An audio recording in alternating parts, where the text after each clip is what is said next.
Welcome back to Home Brew at the Movies. This is Phil. This is Taylor. And today, right now, right here, Taylor, at this very second, right now, right here, right now, screaming from the rooftops, we are talking about X-Men: Days of Future Past. Road cut. Road cut. Yes. So, Taylor, give me some fun facts. Fun facts. I don't got too many fun facts. Tight. All right, but here's some facts. It's kind of hard to follow up with positive energy after you say something like that, but go for it. Well, we got this movie in 2014. 2014 was a super fun year, guys. Don't you think? Woo! Woo! 3 years after 2011. 2014. This movie had a budget of $200 million. Renos. $200 million? $200 million. Wow. Is that... The Wolverine had $120 million. So that's a lot. It's a lot. A lot of dollarinos right there. That's Wolverine plus one whole X-Men. The first one. Yeah. You want to take a big old smack dabberino at how much this movie made money-wise? So the only thing I have right now is you texted me and you said, "Hot damn, this movie made a lot." Yeah. Okay. I don't mean to misquote you. Is that what you said? No, I think. Okay.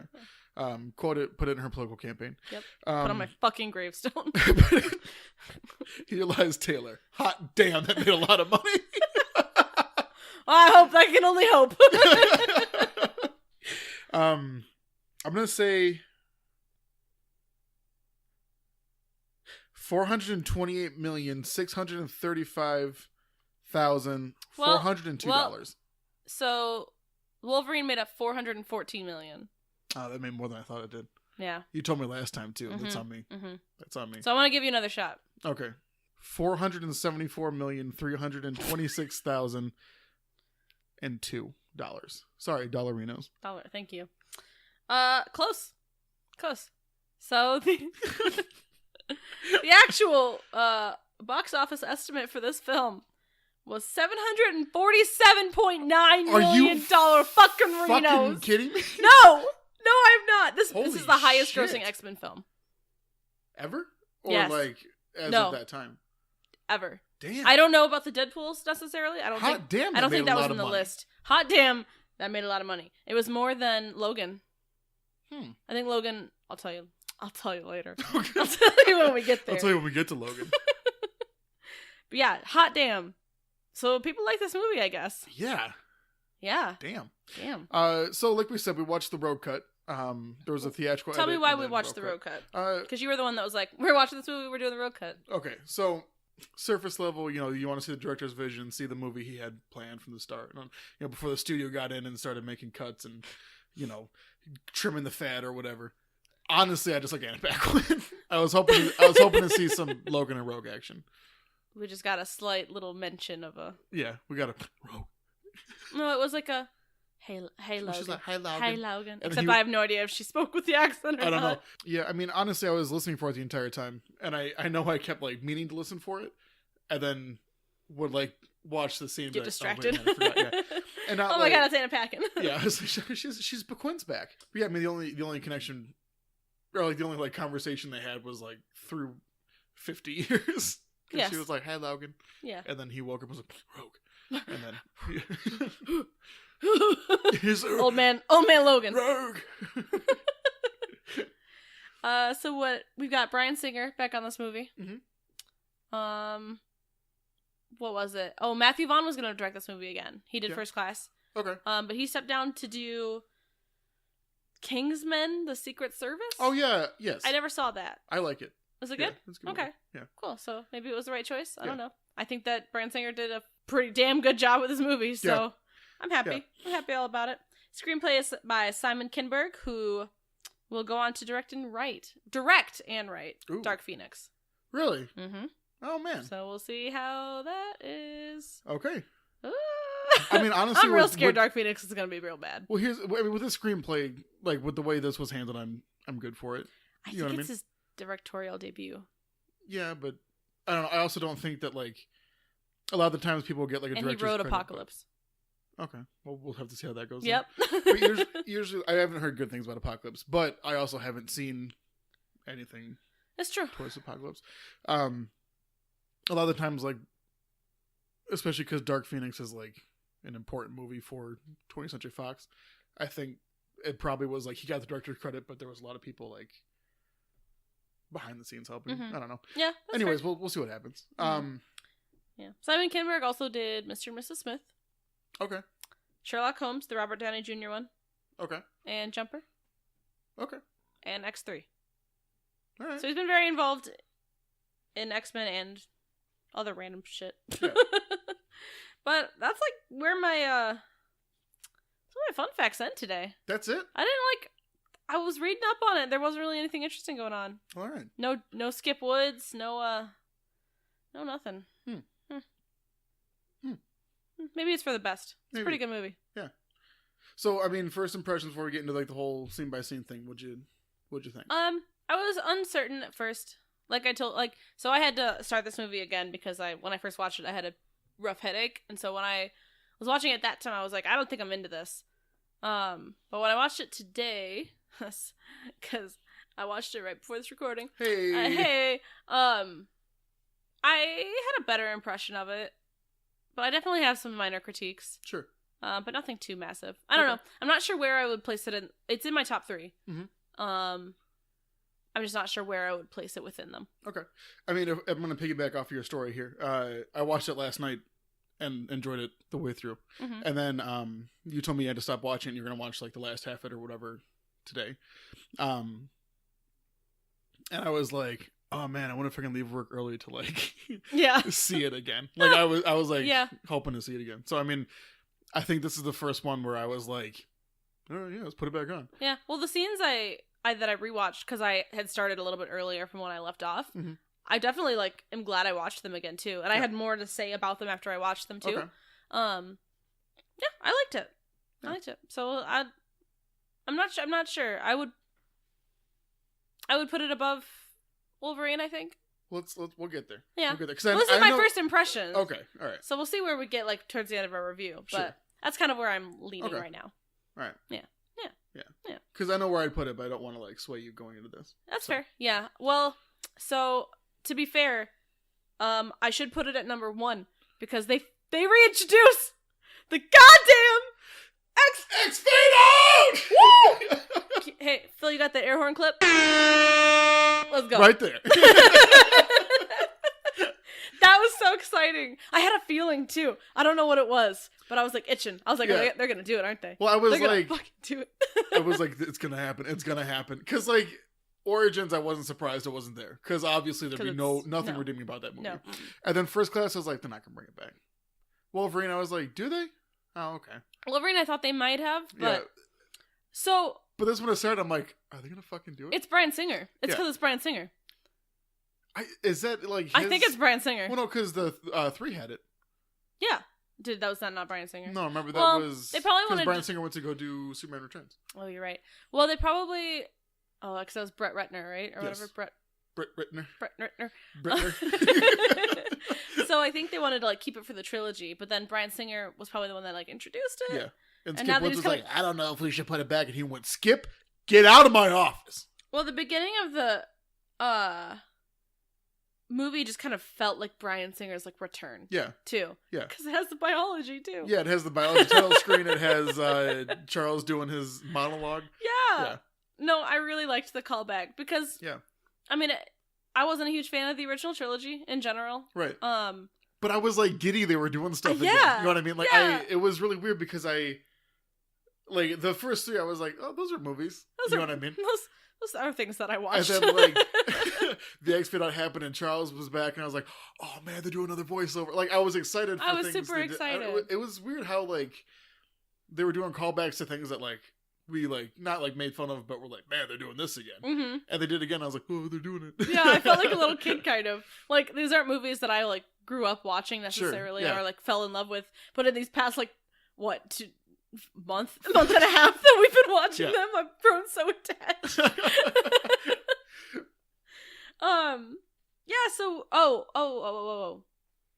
I do have one more fun fact. It's based off another Chris Claremont story by the same name. Yes. Boom boom. Yeah.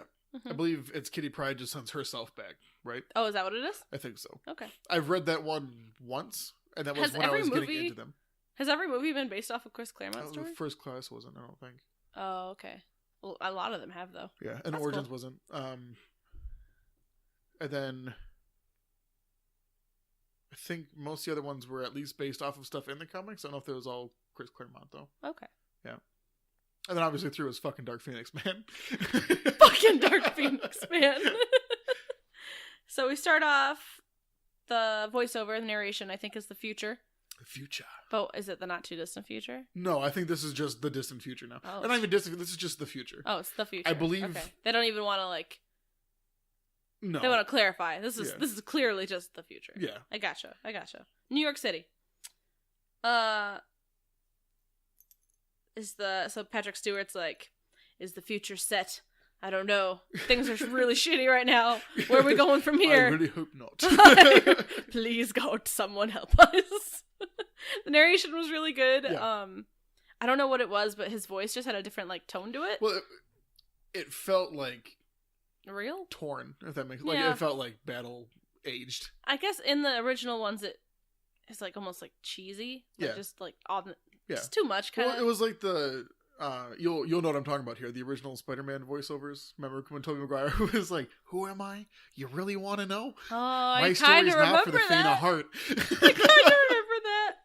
Oh, we are gonna do the Spider-Mans, aren't we? Oh yeah, we are. God. I can't wait. Got our biology intro. Yes. Nice Bryan Singer little touch. Yep. And then we go to Moscow. Yes. Mutants are in hiding, and we see Ellen Page is back. Ellen Page is. You threw me off. I know. Tell me she died in She Logan. did not die in Logan. She might die in Logan. She I might don't know. die in Logan. Phil hasn't fucking seen Logan. He doesn't know shit. Oh, we gotta watch Logan too. I forgot about that one. Yeah. Yep. It's nice seeing Ellen Page. I appreciated that. Yeah. So costume designers did a really good job with everybody here, but they did a lot better with everybody but Ellen Page. Because like when they're all walking down the stairs, I was really underwhelmed by the way she looked. I don't know what it was, but like, yeah, she looked like really not cool compared to everybody. That's fair because they were all in like weird, like cool armor. I guess like little like jumpers and like yeah. zippers all over the place, and she was in just like a leather jacket. Yeah, and she's it was fine. I didn't really I didn't notice that, but we see the Sentinels are being dropped in by planes and everything. Yeah, which is real. That was real scary. Yeah. I was like, genuinely, this is pretty terrifying. I really love how like stylish this movie is. Mm-hmm. Even like specifically, I'm sorry, not just specifically in the future, but like both time periods are like. Yeah. Spoiler, they go in the past. But what? Like, what? Yeah, we review these in real time, so we're talking about scene by scene and watching them scene by scene. That would be such a disaster. Oh my god. So we pretty much they like see that the Sentinels are coming, and they warn everyone. Yeah. The teleport power, super cool. Oh, the Blink girl. Blink girl. She was cool. Big fan of that. Yeah. She goes down to warn everyone. I also love when she's using like in combat. In a minute here and then at the end. I liked seeing her in action a lot. Yeah, me too. We see Bobby Iceman. Oh yeah, Bobby Iceman's back. Iceman's back. Bobby Iceman got a glow up. Yes, he did. Got a snow up? Jesus. So this is the first thing I kind of want to bring up. So clearly Ellen Page and Bobby are a thing, right? Mm-hmm. Because they do all the, okay, I'll miss you stuff, yeah, right? well, we got that whole relationship build up in X3. So, it's what we were waiting for here. Yeah, but when at the end of 3, Rogue comes back and she cured herself and like he's like, that's not what I asked for or whatever. Did they break up after that? And then he started being with Zikiti? Well, there's a long period between X3 and we did go from the distant future to the future. Mm-hmm. So the not too distant future. I'm sorry. Thank you. Yeah. They would have eaten us alive if that would have slipped through. It is quite different. Yeah. It really is. So, I mean, I'm assuming what probably happened was that like all of these like students were on the run together, and like different ones died / got captured. So I'm assuming like Rogue and Bobby were probably together, but then Rogue got captured. Who knows for how long? Yeah. And then Bobby and Kitty got together. She walked her way right into his heart. phased her way right through there. Phased into his heart. Yeah, I mean, who Phased knows? his breath I'm away. okay with them not like elaborating on Yeah. that because it wasn't necessary. Yeah. And we were focusing more on the, I days of the future I past and cannot everything. put into words how much I want a Degrassi style show set in the X Mansion. That would make my life so complete. So instead of like Degrassi Next Generation, it's just Degrassi the X Generation. Jesus. We can still have Picard in it. Yeah, there we go. If you go to homebrew.com/xgeneration, you can start Kickstarter for the Degrassi X. Because now Sony's funding us too, right? Yeah. Yeah. Why would Sony be funding that? Free advertising, Phil. It's free real estate. Yeah, our website's a billboard for anybody that wants to just put up an ad.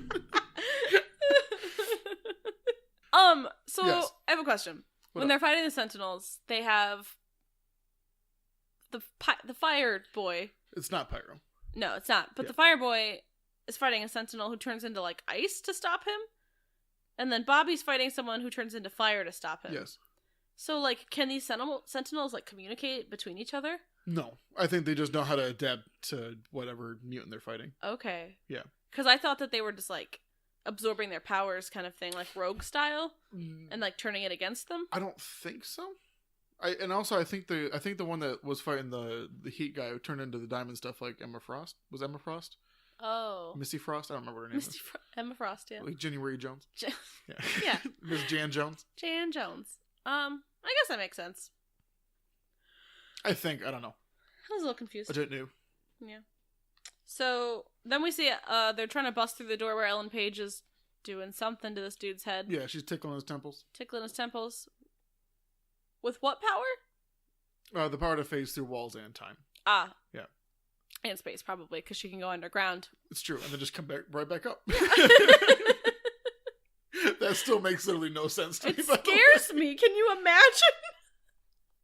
When she does it to other people, like, what do you see? Oh my god, I have so many questions. She says, "Too late, dickhead." It's too late, dickhead. She delivers it like the same too. Like, it's too late, asshole. Asshole. And then they phase away. Yeah. Through time. Yeah. And then, so we see Professor X watching this from his cool little Cerebro in the ship. because he hears her go, "Professor," before they leave.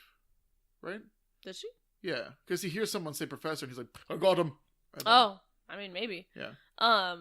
But he's like in Cerebro in a ship.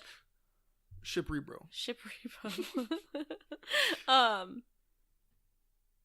That's pretty cool. I like that they upgraded that. Yeah. Yeah. The new X-Gen is sweet as hell. It really is. So they like fly on over to where they're hiding. They're reunited with Bob Iceman. Yeah, they're reunited. It feels so good. It feels so good. Which is in China. They're heading out somewhere in China. Storm has a noob do. Yeah. 'Cause why not? Yeah.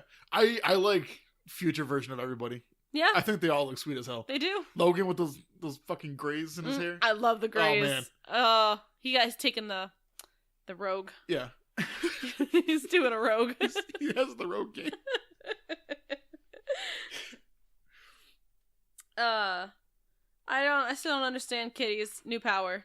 I Yeah. get like people understanding how to like, utilize their powers in the future and Sure. stuff. Like everyone adapts and learns and Yeah. everything. But what? It came out of nowhere. Yeah, I think. See, like I said, I read Days of Future Past, I think, once. And that may have been just me like reading a summary or something. But I remember like seeing panels of it and stuff. I know she's the one that comes back, but I don't remember if she does it like on purpose or what. I don't remember how all of that happens. But I think they had her do it because she's the one that does it like in the comic. Yeah. If I had to guess, but I don't think they ever even give a throwaway line. Because I think that when they like exposition it, she's just like, "Yeah, I learned how to do it." Yeah. I think that's all they say about it. I don't even remember that, but maybe. I mean, whatever. I just want some kind. I'm probably gonna just look into it later. Be like, what is this? Why? So they basically... When you start doing, like, episode, like, blank .5, where you just answer all the questions that, like... We'll do, like, a special before Dark Phoenix of all of the questions I've had. I'm not listening to all fucking 20 hours of our podcast before us to do that. Oh, my goodness. So then they discuss the future, I guess, and the past. So I made myself chuckle here, as I want to do. Yeah, of course, you're hilarious. Because she's like, I can't go back that far. It'll tear everybody apart. And then Logan's like, what if your mind would, what if the mind was growing back together fast and it was being torn apart, right? I wonder how often he gets to, like, say that delivery. Right. You know what I mean? Like, someone's like, man, I can't keep making these burritos. They're killing people. It tears their intestines apart. And he's like, what if their intestines get back together as fast as they're torn apart? Wow. Like, I mean, that's just such a cool line to be able to throw out every once in a while. You know what I mean? He just happened to be there for the perfect moment of that. Yeah. Like, what if he was outside talking to, like, what's his name, Bishop? He's like, so you got the energy stuff. And then, like, they come back out and Patrick's like, yeah, I mean, it's not going to work with everybody who, whose mind would be brought back together as quickly as torn apart. And he's like, I should have been in there. So how did they even get on the topic of going back? I don't recall. Oh, because they were asking how they had, like, stayed alive this long or whatever.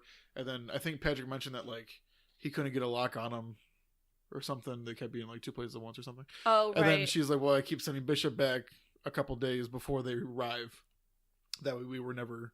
Or it's not even that we were gone before they got there. We were never even there. Oh, and then someone is like, what if we went back all the way and stopped all this from happening? Yeah, and then they also... An important line that I was looking out for because I had the question of it. I had seen this once before. I think this was around the time it came out. It wasn't the road cut, let me tell you that. Is I remember he was, like, on the table for most of it, and I was like, when things just change immediately. But there was a line where he mentions that their consciousness is, like, tied, and it's not until, like, you break that tie that everything will catch back up. Oh, okay. Yeah. Gotcha. Because that's why I always wonder why it wasn't just like, I'll send them back. Poof, things are different. Right. Yeah. So it has to be that one of them, like, gets there and fixes things, and then the tie is broken. I had that question in the middle of it. I was like, why wouldn't things just automatically be changing? Like, we poofed back to where Ellen Page was messing with Logan's brain. I love how often we switch between, like, actor and character. Because I'm like, Logan and Ellen Page do this. And my next note is great because I'll tell you in a second. But, yeah, so, like, they switch back to the future, and it's just the future. Charles. You homo sapiens and your futures. And your futures. And nothing was different. And I was like, wouldn't stuff have already started changing? And, I was thinking, like, did Magneto and Professor X, like, know what's happening? Like, do they remember the time that Logan was there? I was really confused. But I guess I get how they did it. Yeah. I guess it's fine. Time travel is a hard thing to deal with in movies. So I was a little wary going into this. Yeah. With that. Yeah. But my next line, because they discuss how Mystique was, like, the key to the Sentinels. Yeah. So they're like, if we stop this from happening, then we stop everything from happening. Yeah. So I was like, all right, so Jennifer Lawrence kills Peter Dinklage and causes World War III. That's the plot of this. Movie made! This movie. Oh, so what's your pitch? Listen. We get a Kitty and Bobby smooch. Yeah. Mm-hmm. They have a little moment where she feel bad for Ellen Page having to kiss all these boys. Yeah. I can tell. I'm just like, you don't want a girl. There was not no desire there. Yeah.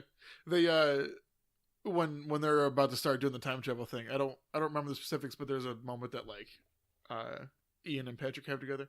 And my note is, God, Ian and Patrick, welcome the fuck back. Yeah. It was nice. Yeah. You can see that they didn't. You can see the age on them too. Yeah. Well, they're in the future now. Oh. So it's not the not too distant future anymore. It's just the future. Yeah. A lot older in the future. so they were doing something. They were doing a play together. I forget what it was. I don't remember the name of the play, but they were Magneto and Charles. Yeah. Oh wow. Well, specifically Ian and Patrick. Yeah, Magneto. No, and like Patrick Magneto Stewart. and Yeah. Patrick. Oh, Hamlet. You Hamlet and your There's guns. no Hamlet here, Charles. Whether it is nobler in the homo sapien. Oh. And then I guess they were doing that play when Bryan Singer like approached them, and like the read up I read of it was like they were ecstatic to come back because they thought they were done with it because McAvoy and Fassbender took over, and like I guess they were really happy to come back to like, do another role. So that I love that. Yeah, so knowing that, watching this, like you could see them like, and they're like goodbye at the end. Like, oh my god, we're gonna get there and I'm gonna cry. I loved that. Yeah, so then Kitty puts her hands on the temples and starts doing Start diddling them. Starts diddling temples. Diddling his little temples. Yeah, and then the blue starts happening. Yeah. And then he gets shot right the F back in the past. Right the F back in his naked ass past. That's right. Phil, you told me a really fun little fun fact about this scene. And I would love for you to share it with the world. So originally he was gonna be in like those old like white cardboard boxers of like 1970s fame, of course. But I guess he told Bryan Singer he was just gonna be naked. And I think his quote was something like, "In Australia, if you wake up next to a gorgeous girl like that, you're not wearing boxers or briefs or anything." What a Hugh Jackman thing to say. Yep. What a Logan thing to say. I feel like he really hasn't inhabited that character. I always forget that Hugh Jackman's Australian. Yeah. It's not. Yeah. He does a good gruff American accent. He does. I always hear him do that or like something more like English sounding. Mm-hmm. So I always forget that he has like the Australian root. All right, Michael. All right. Sorry. All right, Fassbender. Sorry. He's butt-ass naked and he's like, all right, I gotta go. Yeah.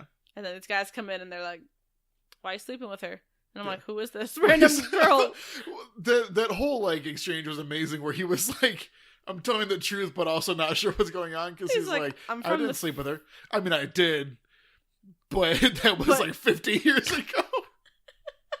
I don't know what he was thinking. And they start pressuring me. He's like, would you believe me if I said I was from the future? It's like, I don't think so.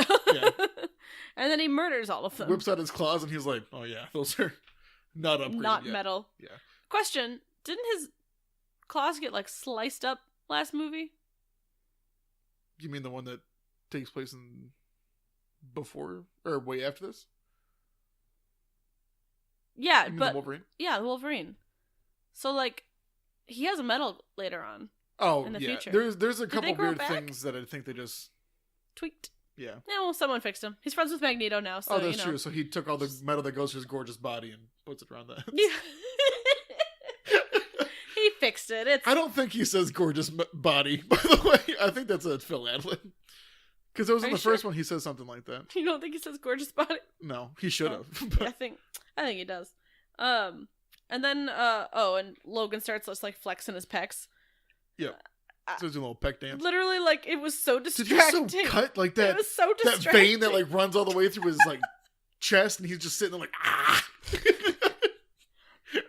Maybe that's why he looks so angry all the time, just because he's flexing. He's like constantly flexing. The whole I movie. get it. Dude, you can bounce a quarter off that guy.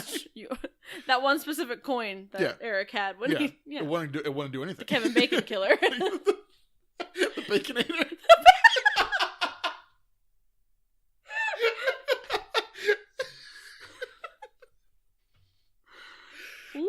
Oh boy. Ooh, that was a good one. And then he like has the claws out and he like goes to like run at him but like pops the water back. Mm-hmm. That was a little funny scene. And then in my notes I wrote in capitals, he's back. There was also a scene where Kitty Pryde said to keep thinking peaceful thoughts, otherwise you'll start fluctuating between the two. Oh. She was like, think peaceful thoughts. He's like, yeah, peaceful thoughts. Peaceful? Yeah. I forgot about that. That's, he kills those guys and he goes, peaceful thoughts. Oh, that's funny. I didn't catch that. Yeah. So he gets in the car and he's like, lady, get out of here. And she's like, ah! Yeah. And then leaves. He's like, lay low for a little bit. Okay. This is... I think that scene specifically was also added in this cut. That little car. Oh, change. okay. Yeah. Gotcha. And then we go to a Peter Dinklage scene. Yeah. He's like sitting in a chair, and everybody's talking to him, and face it's like, it's Peter Dinklage. Yeah. There's also a part where he like slips into his like Game of Thrones accent because he's American, isn't he? Yes, Yeah. he is American. So this movie is 2014. So I think Game of Thrones started 2009, 2010. Around there, yeah. Yeah, because it's been 10 years. So fair. Is this one too fresh? I got war war flashbacks. It just ended. And I can't even. It's a cultural phenomenon film. It was! I keep telling you things are cultural phenomenons. You don't understand. And you didn't watch it! I mean, I saw some. Yeah, okay. It's a cultural I phenomenon. had a coworker catch me up after each episode. It was a travesty, if you ask me. Oh, we could do a whole other episode about that.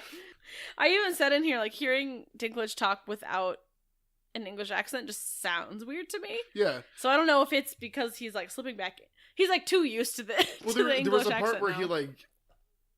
he took a drink of water and like went to the mic and he was like, no.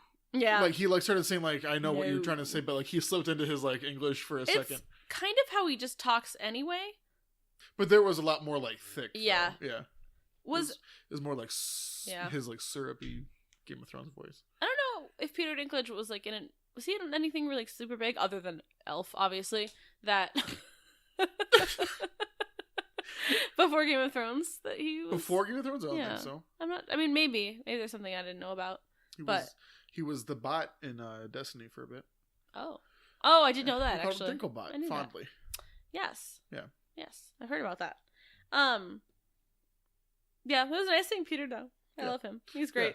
I think he He's did great in this movie. Playing He's really creepy. Yeah. He's really good at it. Yeah. I appreciated that. He's getting his little finger on. You know what I mean? Does that make sense? I don't know if. Yeah, it does Okay. actually. Yeah. Yeah. No, you did it. Give me Good one. some. Heyo. So he's trying to convince them to do the Sentinel program, and the Congress is like, "Dude, this is weird. Like, listen, there's a lot of stacks of paper. I'm not gonna look through This is it. a lot. I don't even know half the stuff you're talking about right now. This Sentinel program ain't gonna fly," as they said. He was like, they already attacked in Cuba, talking about first class, and they're like, that's a myth, or like, that's unconfirmed, or something like that. So like, even the deep down government don't know about mutants. Don't know about them. They don't know mutants. about them. So they're like, that ain't gonna fly, dude. And Peter Dinklage is just like, oh, my plans crumbling before me. And then we transition after he says, ain't gonna fly, into a plane. Are you serious? Yeah, That's 100%. awesome. Yeah.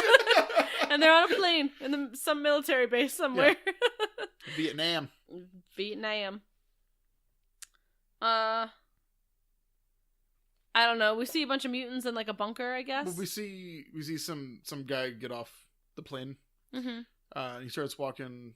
He passes some young guy who's probably not going to be important later. Oh yeah. Definitely not William Stryker. Goes into the tent. And he passes Havoc. Yeah, is that Alex Summers? Alex Summers, yeah. Passes him. The hula hoop boy from the I first still want to one. know if that's Scott's brother. Who's to say? Who's to Probably. say? I don't know. Maybe we'll find out in Apocalypse. Yeah, that's all come full circle. Like the hula hoops. What? That's his powers. He shakes his hips and the hula hoops. God damn it. And yeah, so she passes the guy in goggles, and I wrote down, is that supposed to be Toad? We'll get there.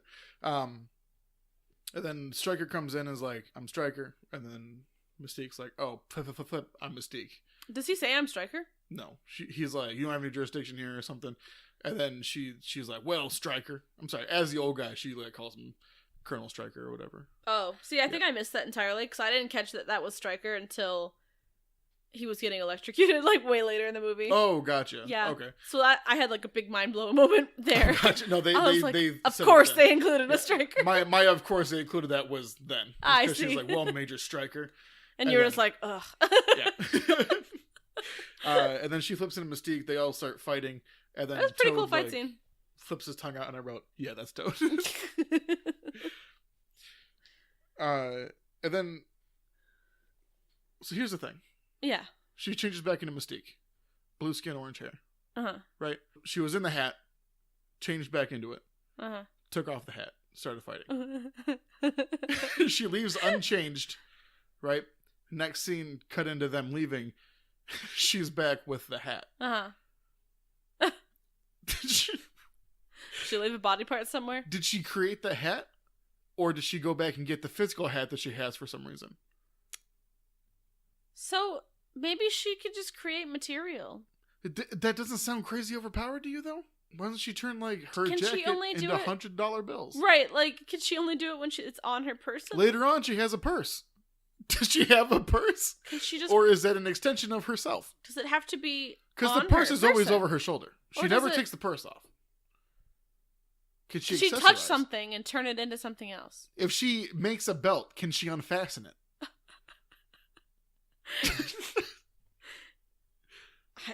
I don't have the answer. Now here's the thing. Here's the thing. Okay. I'm just a city boy growing up in South Detroit. I know that. Mm-hmm. You know that. Mm-hmm. But there's something going on here, and I'm going to get to the bottom of it. This is just the tip of the iceberg. I have 2 more things to bring up throughout this movie. 3 more things, but one of them is more me mad than the actual evidence. Yeah, sure. But by the end of this, I will paint the picture for you that proves that nobody knows what her powers are. Okay. I can't wait. And this is what we're here for. I'm going to ask questions that nobody has the answers to. Phil, this is what we're here for. Yes. To prove your case against Mystique. Yes, that's why we've been doing this whole thing. To sentence her to prison for life. Home Brew Gaming was set up for me to bring this up. Home Brew at the movies was just like, year later, Phil's like, what if we did this thing? It's just the slow burn. You were just getting me comfortable so he could subject me to this fucking torment. Thanks, Phil. Appreciate it. Problem. Yeah, thanks. So, I also have a note that says Taylor was right. It is tarmac. I know. Because someone says get the boys over the tarmac or something. Yep. That's right. I knew all along. Also, so Alex and her have a conversation. He shoots the boy and she was like, I had it. And he was like, I know. So where's Magneto? She's like, I'm alone now. Yeah. And then Alex and them fly off somewhere. Just to escape, I guess. Well, she tells them. Did she just release them? Because they were going to go to a beauty compound, I assume. Oh, and yeah. then she releases them back into the wild. She go back home. Released into the wild. And then she walks away as herself, but in a uniform. Yeah, which that got me weird too. Because here's the thing: is she transforms. What about the hat? Why did she keep that hat? There ain't no women in the military at this point, though, right? Right. Why was that a good disguise? No idea. Why did nobody stop her and be like, yo, you're not supposed to be here? What are you doing over here? This is no place for a woman. Yeah. She's like, let me just kick you in the throat with my foot. Yeah. Bah! Check it out. Throat kick! So, alright. So we flash to the school. Yeah, Logan drives up on the school. Logan drives up. And little Nicholas Holt opens the door. Yeah, little Nicky Holt. Nicky Holt. Little Hank McCoy boy. As his friends call him. Hank my boy. Hank my boy. Hank my boy. And it's like, who are you? I'm just like, I'm here to see the professor. Where's the students? And they're like, nobody's here. Yeah. Like, what do you mean nobody's here? Yeah. Who are you? And he's like, my name's Hank McCoy. And she's like, Beast? You're a beast. Get right out of town. He's like, let me in peace. He's like, what do you mean? I'm not. That's not and he starts closing the door. He's like, man, you're pretty strong for someone that's... I loved this whole bit. He was just playing. He's like, come on, Beastie. Oh, it was so good. I loved it. And he just barges in. He's like, no. Let me go. Yeah. Logan bursts in and goes up the stairs. And then Hank starts transforming. And then we cut upstairs to Logan walking down a hallway. And then Beast comes up and oh, that's starts right. ravaging him. And then they show the shot of the stairs. And then after a minute, Logan comes flying into frame and slams. Yep, that's right. And then and then we see that he can transform back and forth too. Yeah. Because last we saw that he was just permanently. He was just good old Beastie Boy. Good old Beastie Boy. Yeah. Beast Boy. Terror! And then he's hang on the chandelier, and that's when McAvoy comes down, and he's like, get off. He's like, don't stay on the chandelier or whatever. And he's walking. Yeah, and he's walking, which, if you ask me, it's a fine recovery from getting shot by your boyfriend. Mm-hmm. It is. Yeah. He's doing pretty well for himself, I think. I mean, you can tell he's like let himself go a little bit. Yeah, but he's definitely losing the breakup, but he's trying the best he can. Yeah. I think he's doing well for himself considering. Yeah. Yeah, I don't remember how we got there, but there's that line where he says, "Now, if that's all, I'm going to have to ask him to ask you to leave." Yeah. I can't remember exactly how their conversation went here. But damn, I love James McAvoy in this movie. Yep. Just he kills it. There's a line later we're gonna get to where his delivery, I was like, oh, and his quippy lines, just everything. It's so fast and so good, and I stand this actor really like hell. Dialogue in this movie. Oh my gosh, the writing it was Simon Kinberg does really good. We had some talking about this in first class where there was lines that like would have been a little more cringy if it wasn't for like the delivery. Mm-hmm. But this was like that where there was lines where I was like, they handled it, but that was almost bad. You know what I mean? So I mean that was I like the dialogue in this movie a lot. I agree. We find out because they have to go get Magneto and he's like, you're not gonna like where they are. We find out that we think he killed JFK. Well, that's a bit later because we have this whole conversation where he's like, I'm from the future. He's like, bitch, get the fuck out of here. Bitch. And he's like, no, listen, I know all about you. Yeah. Oh, that's what it was. He's like, you got your powers when you were 9. Yeah, but he was like, I'm gonna need you. Someone sent me to come find you, and he was like, well, I'm gonna need you to tell them that I'm busy. Yeah. He's like, that's tricky because it was you. And then he was like, I'm gonna need you to ask him to leave. Yeah. I think. Yeah, I'm gonna have to ask him to ask you to leave.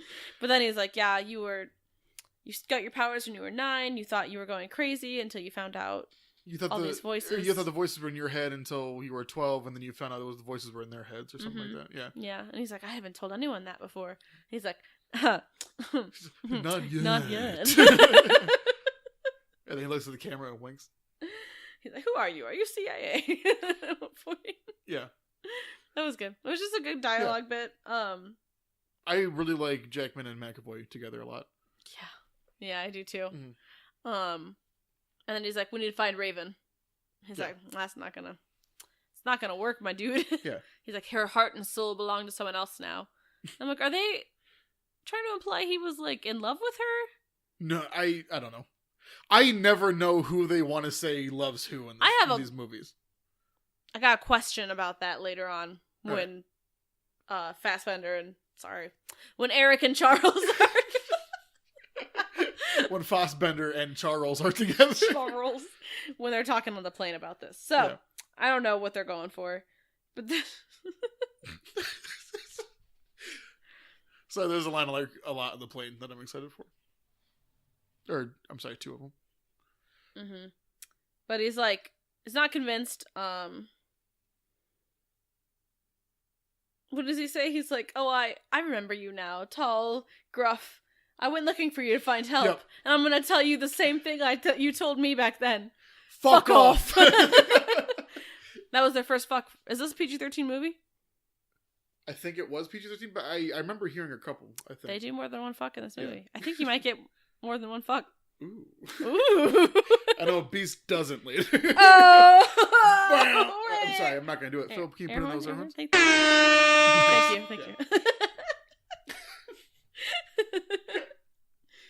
We see him like shooting up later on. Yeah. Beast is an enabler in this one. It's rough. The imagery in this movie is oof. Here's some trigger warnings here, honestly. And that was my question earlier. I was like, are we gonna explain how he's walking? And then I see made a serum that he can walk somehow. Why haven't you given that to like the population? Well, it was also weird because remember later on Beast was surprised that they made a cure, but like if he had it in the 70s, you know what I mean? Yeah. Because like later on, spoiler alert, when he's fighting like the Sentinels the Sentinels kicking his ass, he like doses himself and it goes from mutant to not mutant.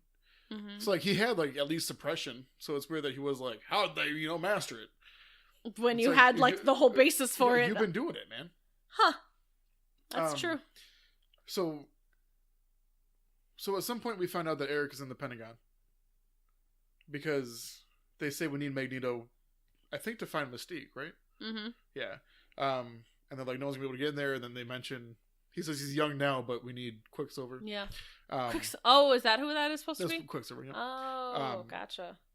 And for the record, I love Quicksilver in this movie. Oh my gosh. Evan Peters is fantastic. He's from American Horror Story, right? Okay. Yes, Evan Peters is He did real good. Because I've only ever seen him in like kind of a more serious, like scary role, because American Horror Story. I haven't seen him in a role like this before, and He did great. Loved it. Yeah. It kind of gave me like what Gambit could have been like feelings. Man, oh man. I loved Evan Peters. I could talk a long time. I probably will. And then he was like, if only you guys had the internet. And they're like, what's the internet? You got a phone book? So they go to his house, and we have a scene where Mystique breaks into Trask's place. Ah, yes, I will tell you why, because I have a note here that says definitive proof that Mystique can change shape and size. We already knew that she could change size. Yeah, but now it's in the same movie. We've had all these elements together. We haven't had them all in the same movie yet. This is where you throw the book at this bitch, okay? Because we've had inklings, we've had suspicions, we've had little bits of proof, but it's all been circumstantial. This is where it all comes together. Yeah. Okay? Okay. All right? All right. Okay? Okay. All right. Whoa, hey, guys. Hey, whoa, hey. Whoa, hey, Phil. Whoa, hey, Phil. Get the fucking cops called on me today. And be like, what's going on? I'm like, glad you asked. Get out your little fucking pad, okay? Jot this down. So they get to Quicksilver's house. Mom opens the door and she's like, what did he take? She's like, I'll whatever write he you broke, a check. I'll write you a Just check. Please. Yeah. End my suffering. And they're walking to go get him. And his like younger sister comes and she's like, I'm a princess. What are you? He goes, I'm the Wolverine. Was it supposed to just be like a... I think it was just a cute line. I don't think it was like a... I'm assuming it was supposed to be like a... Almost like a laughing at yourself kind of joke, maybe? Yeah. I mean, I think they've had enough of the whole like, oh man, howling at the moon like a wolf. I think that was like a... He gets it kind of thing. Like at your own expense. Okay, good. Because at first I was like... I don't think there was a serious like... Cringe! I don't think he was like, I got this, step back, guys. I think that was just a little... It could have been delivered a little bit better for it to represent that more, I think, but... Oh my god, Evan Peters. Yep. So he's zipping around. Around. He's like, you guys aren't FBI. Zooms past him, has his wallet, and he's like tossing shit out. Gifted school for youngsters, huh? Yeah. He's like, that's the old card. You guys are in a rental car, you're out of state, huh? And he's like, I ran out and got the registration. And he's like, you want to help us break somebody out of jail? And he's like, that's illegal. Not if you don't get caught. And they look at like all the like stacks of like groceries and shit. What's in it for me? Listen, you kleptomaniac. We're gonna break into the Pentagon. He's like, who the fuck are you guys? He's like, we're like you. You go show them bone claws come out. Oh, we're like you. And then he's like, that's disgusting. He's like, that's cool, but that's disgusting. I love that. Because it is. It makes a sound too when it comes out. Yeah. This whole Pentagon heist was sweet as hell too. That was a little too easy.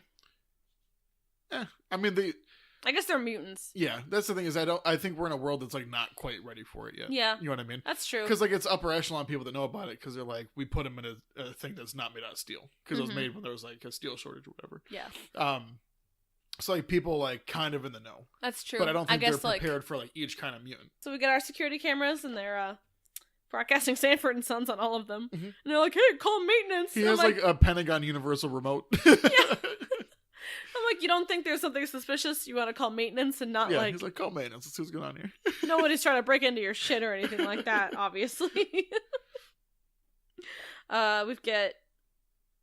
I think this whole heist is basically just... This is Peter. Quicksilver's moment. This is Quicksilver, yeah. So we have Quicksilver, like, I think, we see a guard, like, taking food down, and he puts, like, all this, like, plastic shit together. Yeah, goes in the elevator. Down. Yeah, starts going to the elevator. And then, like... Hat blows off of him. Mm-hmm. And he bends on, picks it up, comes back up, and Peter's, like, in the reflection. He's just, like, grinning at him. Unrolls duct tape. And then we cut to He's the got bottom such of the a good shit-eating grin. He does, It's, like, perfect. Yep. We cut to the bottom of the elevator, doors open up, and then now Quicksilver's wearing the guard's uniform. Starts walking forward, and then he shows in the elevator. He's just a roll of duct tape was used to put this guy up. A whole lot, maybe 2. I'm not sure. At least, yeah. He did like a cocoon. Yep. So he was walking through. He's looking like nervously at their guns, which is like I like that because it shows that he's young. Yeah. And he goes in, and he like puts a piece of paper on it when he slides it to Magneto. It's like mind the glass. Yeah. He just grins at him. Yeah. His smiles are so good. At some point in here, I don't know if this is before or after we get Fassbender breaking out. Yeah, Eric. But it cuts into McAvoy and Logan. Beast hit another button on the remote and it started the fire sprinklers. Yep. Mm-hmm. And then it's like the kitchen. McAvoy is trying to like convince people to leave, and he's like, "I'm with the CFIBB," like just like saying letters, and nobody's like listening to him. And then Logan just beats the shit out of the two guys. Oh, I'm sorry. Like, were you not done? It's like, no, it's fine. So Quicksilver is like vibrating the glass, breaks it. Yep. And he like grabs Eric, and it's like, he like puts his hand. He's like, "What are you doing?" He's like, "I'm holding your head so you don't get whiplash." What? Whiplash. That's my favorite character. Them in the elevator is an amazing scene also, because he's like, "You can control metal, huh?" My mom said my daddy was able to control metal, which is in some universes, Magneto is the father of Quicksilver and Scarlet Witch. Oh. Yeah. So when she's like, "Go upstairs and bother your sister," or whatever, that's another reference to, I think, Scarlet Witch. Huh. Yeah. That's cool. I didn't know that. Because, he says, my mom knows someone who could do that. And then he's like, Yeah. He's like thinking about it. Yeah. Okay, because I was going to ask you about that. I was like, I don't understand what that was supposed to be a reference to. Yeah. So that's cool. Yeah. And then, I don't remember how we get there, but there's a part where he's like, do you know karate? That's in the elevator. He's like, don't worry, it'll pass. Karate. This happens to everybody. So what'd you do? How'd you get in there? It's pretty heavy in there, man. What'd you do? What'd you do? I killed the president. He was like, I was fighting for my kind, and he's like, do you know karate?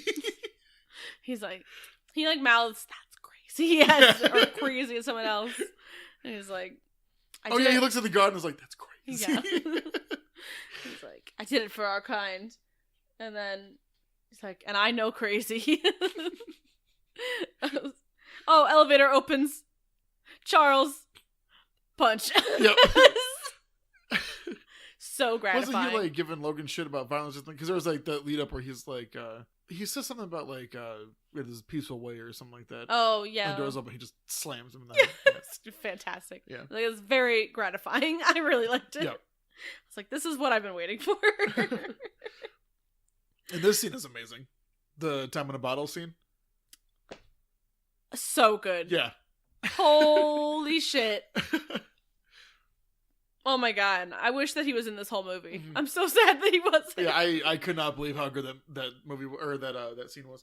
He so they're all talking, and then like 5 guards appear. Mm-hmm. And he's like, "No killing, we're doing it my way, Eric. I need your word." Yeah. I'm sorry. He's like, I need your word. I need your word. He's like, all right, I'll give you my word. Why don't you just control me? And he's like, I'm not getting in that head ever again. Yeah. I can't stop doing the Scottish accent. I know. It's hard. When you start doing it, you can't stop. I'm not getting in that head ever again. And he's like, all right, here, you have my word. You have my word. You have my word. You have my word. And then he doesn't have his word. He does not have his word. No. Pretty immediately. So they go to fire, and then Magneto starts lifting up like knives and shit. Mm-hmm. And then Quicksilver just takes off. Yep. And like he goes around the room, he puts his headphones in. Yep. As the song playing. If I could have time. He starts like moving bullets around. There's like that scene like at the end of it, he starts like moving the bullets just out of the way of like all just enough to scare the shit out of him. Yep. Probably literally. Yeah, no, that was a sweet scene. Oh my gosh, I liked the moment when he like tapped the guy in the cheek and it went. Yeah. Yeah, so they knock everyone out basically of the whole room, and then they're like, He just smiles at them again with that shit-eating grunt, basically. And then they're like boarding a plane. I don't know where the plane is from. And then Peter's like, I saw the flight manifest. Where you guys go? I missed that. Oh no, he's like, I saw you guys leaving the country. Where you guys going? He's like, stop, go home. And take it slow. Yeah. And then I was sad because I was like, come with. Yeah, I mean, that was honestly the perfect amount for him to be in there, because probably I think another one of those scenes would have gotten tired. You know, like I think he was in there like the perfect amount. That's true. I just really liked him. Yeah. I wish.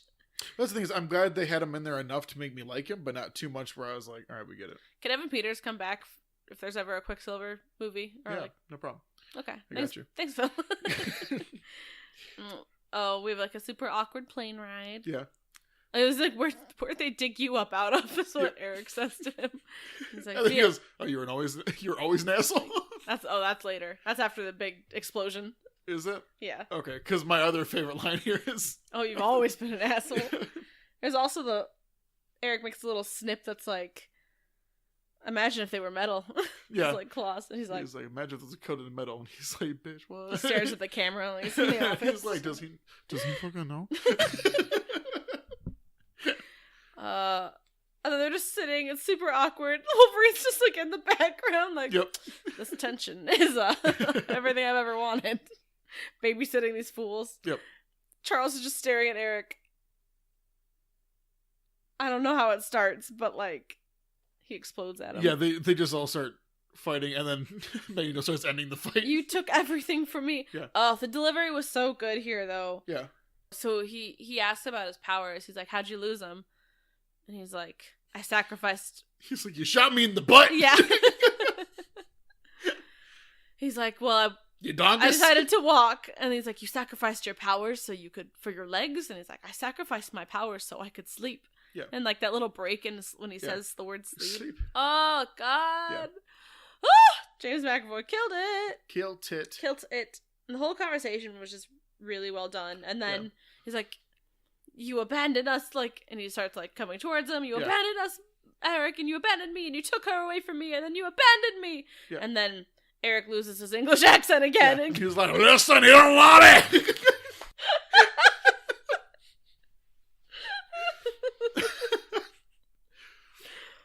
Yeah, that's what he's like. Yeah. That's pretty much what he says. You were supposed to protect us. We were going to protect them together. You abandoned us all. You abandoned us, Charles. Charlie. And then Hank is like, Eric, stop. Like, you gotta stop, Eric. Stop. And he's like, oh. He's like, oh, come back there. I will turn this plane around. And then Eric's like, oh, you're right. All right, fine. Like, oh, my bad. That's my bad. And then that's when he says, so you're always an asshole. So yeah. And he looks at Grant and goes, you gonna pick that shit up? Yeah. It's like, so I take it you and I didn't you and I get along in the future. And he's like, well, you're like me, you're a survivor or something. You're a survivor. And he's like, so you're a survivor. You're a survivor. So you're gonna pick that shit up. You're gonna pick that shit up. Mystique's in Paris. Yeah. After this. Yeah. She's at a party with some Vietnamese soldiers. Mm-hmm. And you got something to say. She's in a cool outfit. She speaks Vietnamese now. That's cool. Yeah. And takes a soldier up to this room. Penthouse. Yeah. The penthouse. And he's like, "Ooh, a pretty girl into politics. How about you take your clothes off, baby?" And she's like, "Oh yeah." And then she starts turning blue. No, she opens her coat. Yes. And turns herself back blue. Is she wearing this coat? She's wearing this coat. Why did she get a coat to wear when she can make a coat? Where did she get this coat from? Well, maybe she did make the coat. So she takes it off. So she takes off a layer of her skin and throws it on the floor. Yeah. Why? I don't have the answer. What the hell happens when she turns back? Well, when she discards pieces of herself, she can just make endless parts of her body. That's what it sounds like. Why? Yes. And turn them into other things and discard them. And then they become... So could she make food? Could she turn her body into food? Does someone find a coat later? Or a fucking blue husk? Well, if they find a coat, she could just, like, end world hunger. Because she could just make, like, yeah, look, food I made off of this turkey jacket. Here. Doesn't have to be clothes. I don't know, Phil. I'm on your side here. I don't get it. Why didn't she just flick it back into herself when she started kicking this guy's ass? I don't know. But she does kick this guy's ass. And his throat. And his You know, every good ass kicking ends with a good throat kick. Throat kick. I think he dies, right? It's a fucking upbeat move. Does he die? It's just throat kick. I mean, he got kicked a lot in the throat. Well, it was mostly just, like, choked by her foot. Yeah. Foot choke. So does he die? I Yeah. guess he probably dies. He Because she's, like, impersonating him for the rest of it. Yeah. She takes him the fuck out. Yes. Oh, she's like, you don't think I look pretty like this? She's like, what? So you pretty. Yeah, pa. Oh, pa.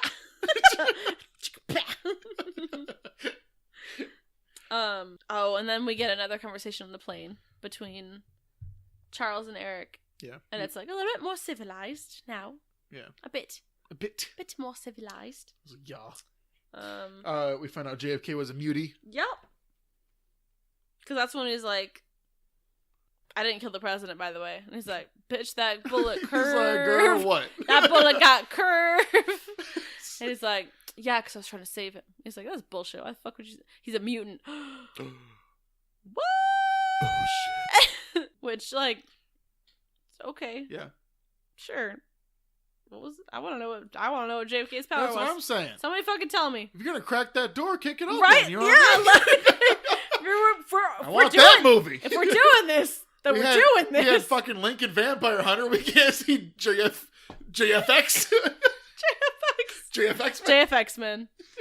The Revenge of JFX Man. Oh my gosh. And then they start talking about Mystique. And he's like, you took her from me. And he's like, Mystique made a choice, boy. Yeah. And then he's like, he asks, how was she? Or like, when's the last time you saw each other? And how was she? And he says, strong, loyal. And then he says, no, how was she? Oh. Yeah. I don't remember that, but that and might, then he that says, might be grody. She kept making coats. I could see why she meant so much to you.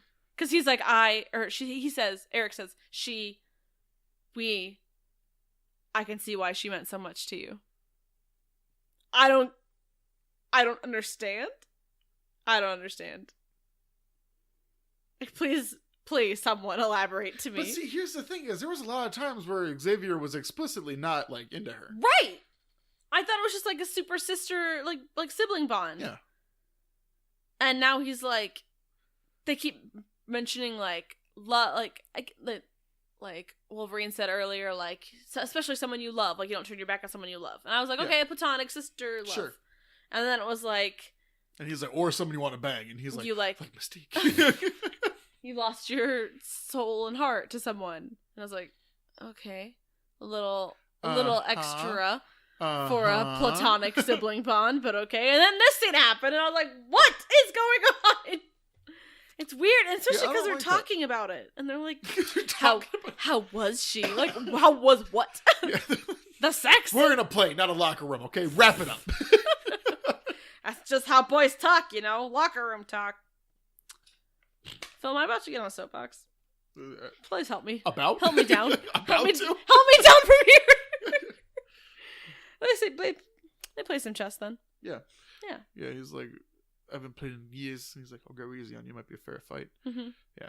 And then he like moves his pawn forward. And then he's like, fuck, I give up. I wasn't expecting that. That's exactly what happens. Yeah, he knocks his king over, and he's like, next game. He went easy on him too. Yeah. Then we go to the summit. A bunch of cameras outside. Everybody's excited. There's gonna be a huge announcement. I did like whenever they showed the footage of like with like old timey looking cameras. Like that was cool. I appreciated that. It was a nice little style choice. Yeah, style. That's like the stylized thing you were talking about earlier too. I like that. It is. Dinklage just be talking about the mutants again. He got the mutant GPS too. Yeah, he did. He's like, I can tell X-Jack. wherever they are, whenever they are. Yeah. Future, past, days of, who knows? Who's to say? Who's to fucking say? His real accent sounds fake, but okay. And he's like, listen, I have this remote here, and if I pressed it a bunch of times, nothing would activate. Even if, and then it activated. What does that mean? It's broken, right? Yeah. No. It's not broken? It's not broken. Is there a mutie There's a goddamn mutie in the room. Dude, it would suck if, like, that's how you outed somebody. Like, if it wasn't Mystique that assassasinated him, but it was, like, fucking Inky. Right? Or like, something. You're just so, like, what if there was and someone that guy's in there back to just taking notes, and he's like, what? What if there's someone who didn't even know they were a mutant, too? And then they were like, what do you mean? What? Everybody has 3 eyes. It's just someone who can, like, fall asleep immediately or something. And, like, that's their power. Good night's rest every night. Yeah. Phil, if you could have any superpower. That! I'd still squander it. Right. So they, like, detect her. It's the Vietnamese general we saw earlier that got killed. And, whoa, it's Mystique. Yep. Oh, craziness. And she takes everyone out. Oh, yeah. In the room. And then she gets tasered. She does get tasered, but not before she slides under the table. With her butt cheeks. Reminiscent of, was that the first X-Men movie? 2. Or the second one? I mean, both. She does, like, a slide with no force. In 2, she does that, like, front flip. Or she does, like, a standing flip into a slide for, like, a mile. Right. There was one particular scene I remember we talked Stryker's about like, it. who's in here greasing these floors? We talked about it, though, and she went on the ground and just slid. Well, it was she was standing still, did a flip forward, and then landed and just scoot. Like, that's pretty much what happened here. Yeah. So I guess that's a consistent power. Yeah. That she has. For once. Yeah. She get tased before or after everybody runs in? Because Hank, Eric, Charles, and Logan all get there. It's like around the same time. Yeah. I think. Because Magneto, like, throws the taser bits back into Stryker, which I thought was really cool. Yep. And then this is the moment where, like, he's getting tased, and Wolverine looks at him, and is having like, some PTSD. And I was like, that can't...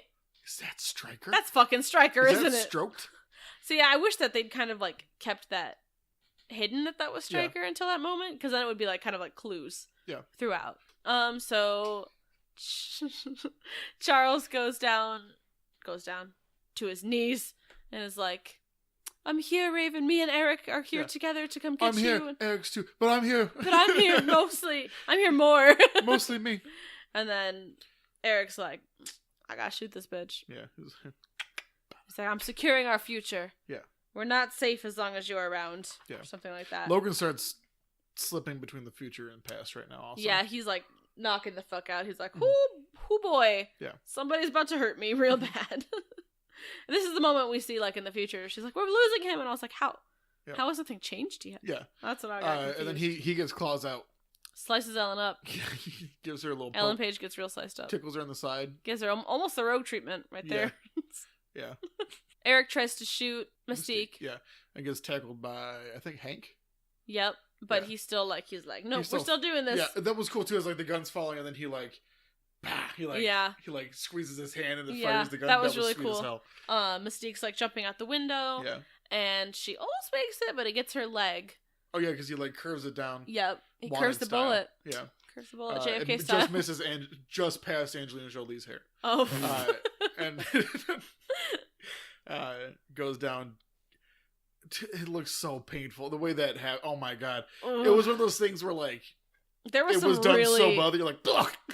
There were some brutal moments in this movie. Yep. Oh my god, during the ending.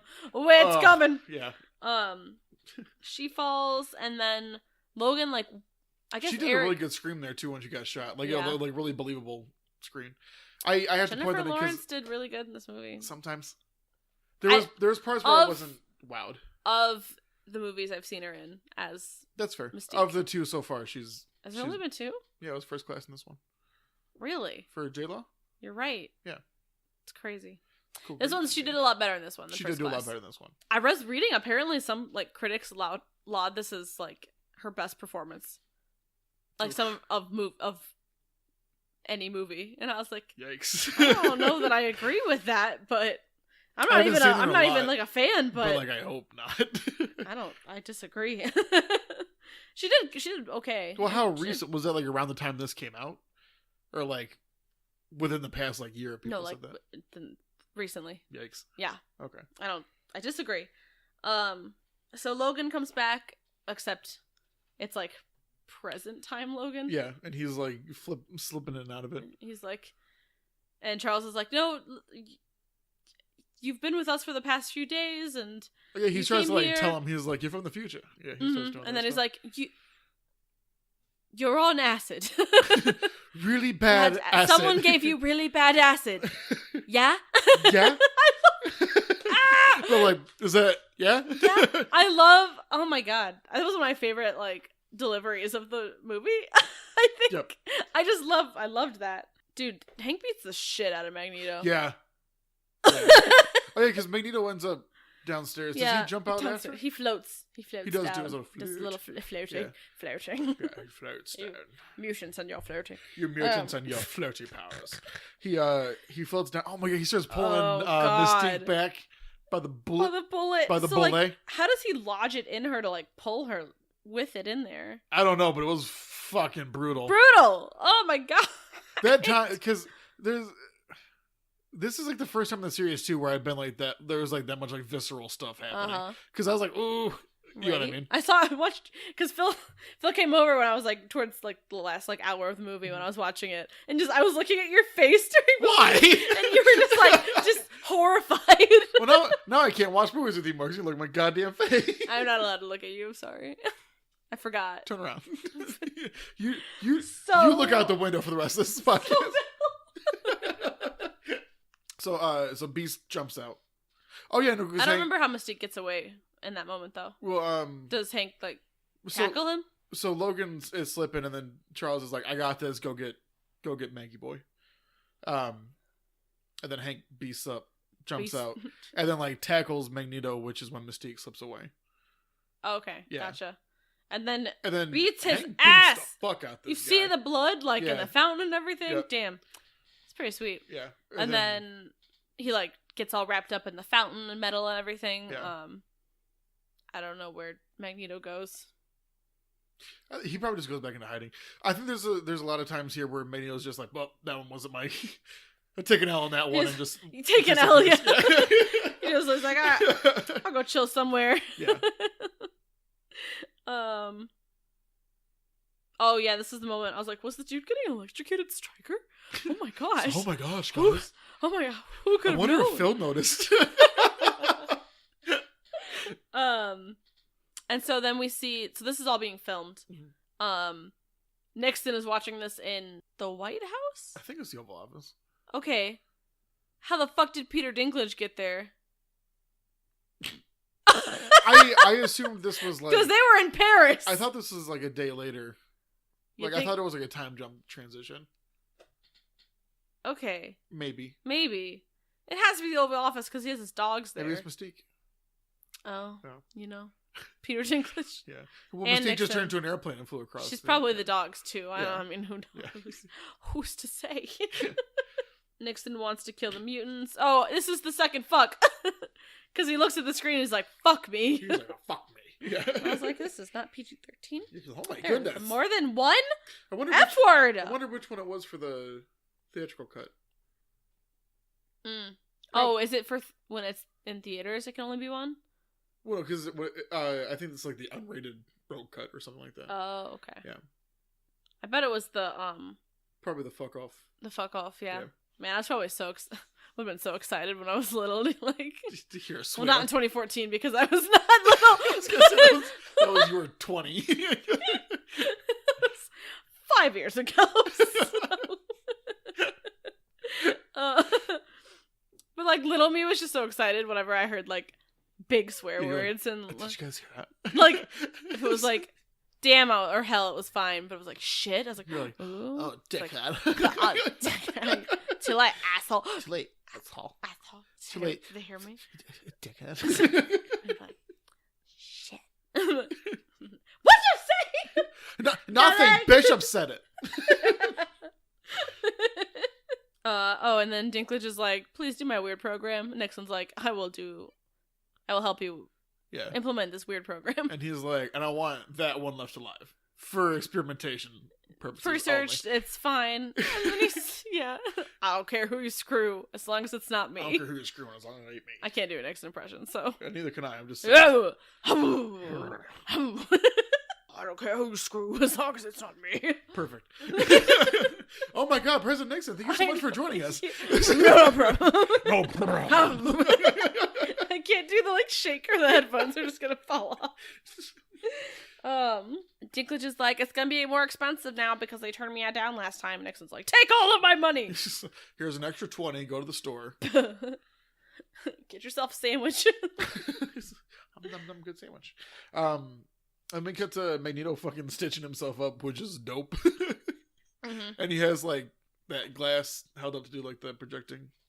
He learns all about the Sentinels. That's right, I forgot about that. Yeah. And then we had, so Jaylon was in the hospital at one point. The nurse was like, do you think she has a family? Yeah. She was like, yes, she does. I think that's supposed to be a moment of conflicting leading up to where we're going to get at the ending. That part was a little forced for me. Which part? Her in the hospital. It was just it was so short. Yeah. It didn't feel necessary. Yeah. I think there was enough build up elsewhere that it didn't have to be there. Yeah. Well, because I feel like we had enough characterization through other people that we didn't need it there, if that makes sense. Yeah. Because we had enough of Charles and Eric fighting over her, if that makes sense. Yeah. Or which one's her real self that I think without that scene it would have held up all right. Yeah. Yeah. I think we cut to Eric walking in, I don't know where they were, a subway, maybe? Mystique confronts him and is like, if I see even a screw move, I'm jamming this into your throat. And he's like, how'd you find me? She's like, you taught me a lot, or you taught me well, or something. Yeah. And he's like, we haven't been this close in a long time, I missed you. And she's like, shut the fuck up. She's like, stop it. He went, you perfection. And then they have your DNA. She's like, what are you talking about? Yeah. She's like, I met some people from the future. He's like, you were doing your Nixon impression in the office, and it got spit everywhere. And she was like, my impression is perfect. He explains I met someone from the future, and she's like, don't lie to me. Yeah, she's like, you went to time travel. Come on, man. Be a little more creative than that. He's just trying to convince her. He's like, come back with me. They're going to try to kill all of us. They have your DNA. They're going to destroy us. We have to strike now. And she says, I don't want a war. And he's like, we already have one. Yeah. She's like, the enemy is Trask. And he's just like, we got to kill everyone, dude. Yeah. We can't just kill one man. Nuclear winter, let's do this. And then she's like, goodbye, Eric. And he's like, so, yeah. Oh, that's when the big question. Are you Charles's Raven, or are you Mystique? Yeah. She's like, deuces. She's like, I'm Rustique now. Rustique. I missed him. I can't do it. Mystiquin. It must be Mystiquin if you think. You can't write this stuff, folks. I think you need one of those per podcast. Straw starts hearing voices. Yeah, he starts hearing voices and then starts collapsing. Yeah. He's like, once I lose my legs, I start hearing the thoughts again. Yeah. Because he hears something in Logan's head. Oh yeah, because he's like, it's gonna be okay, we'll find her, and he's like, you don't believe that. He's like, how do you know that? I can hear your thoughts, like, baby. Bitch, I know thoughts. I know. I know a thought when I see one. And he's gonna do the drugs. Yeah. And Logan is and Hank's like, oh, I double dosed you since you missed a couple. Yeah.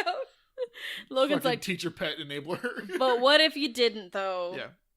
And Charles is like, I hadn't thought of that. But what if I didn't, though? Could I just not do drugs? Oh my gosh. Help me to my study. And he's like, are you positive? And he's like, no. Yeah. And they go for it anyway. And we get Dinklage studying stuff. Yeah. Oh, this is the big strike. Oh yeah, this is the big reveal. Yeah.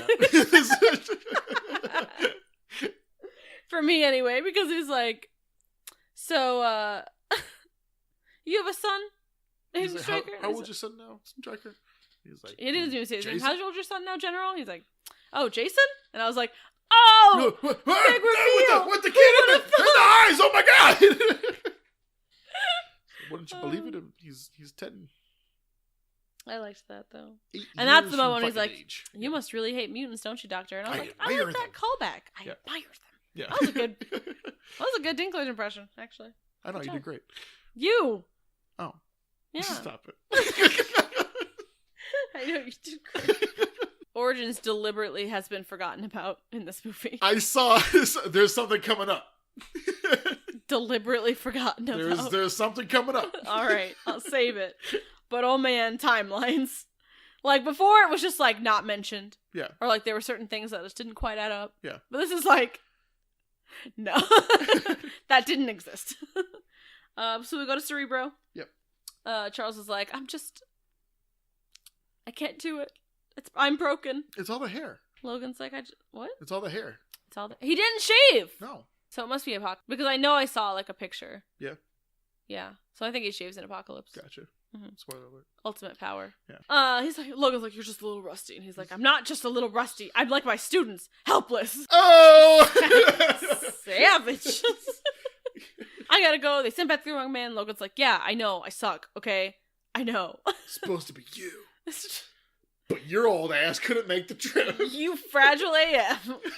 I am but a young chick. Because I couldn't fit your walker into the time machine.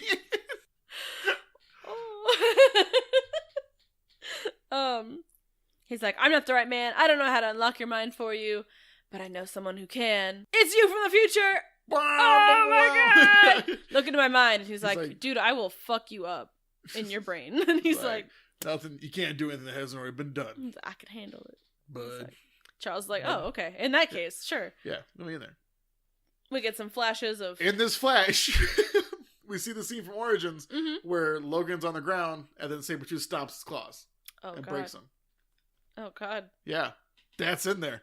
They put a scene from Origins in this fucking movie, which makes all of this not work anymore. God damn it, Phil. I am cursed with knowledge. Maybe.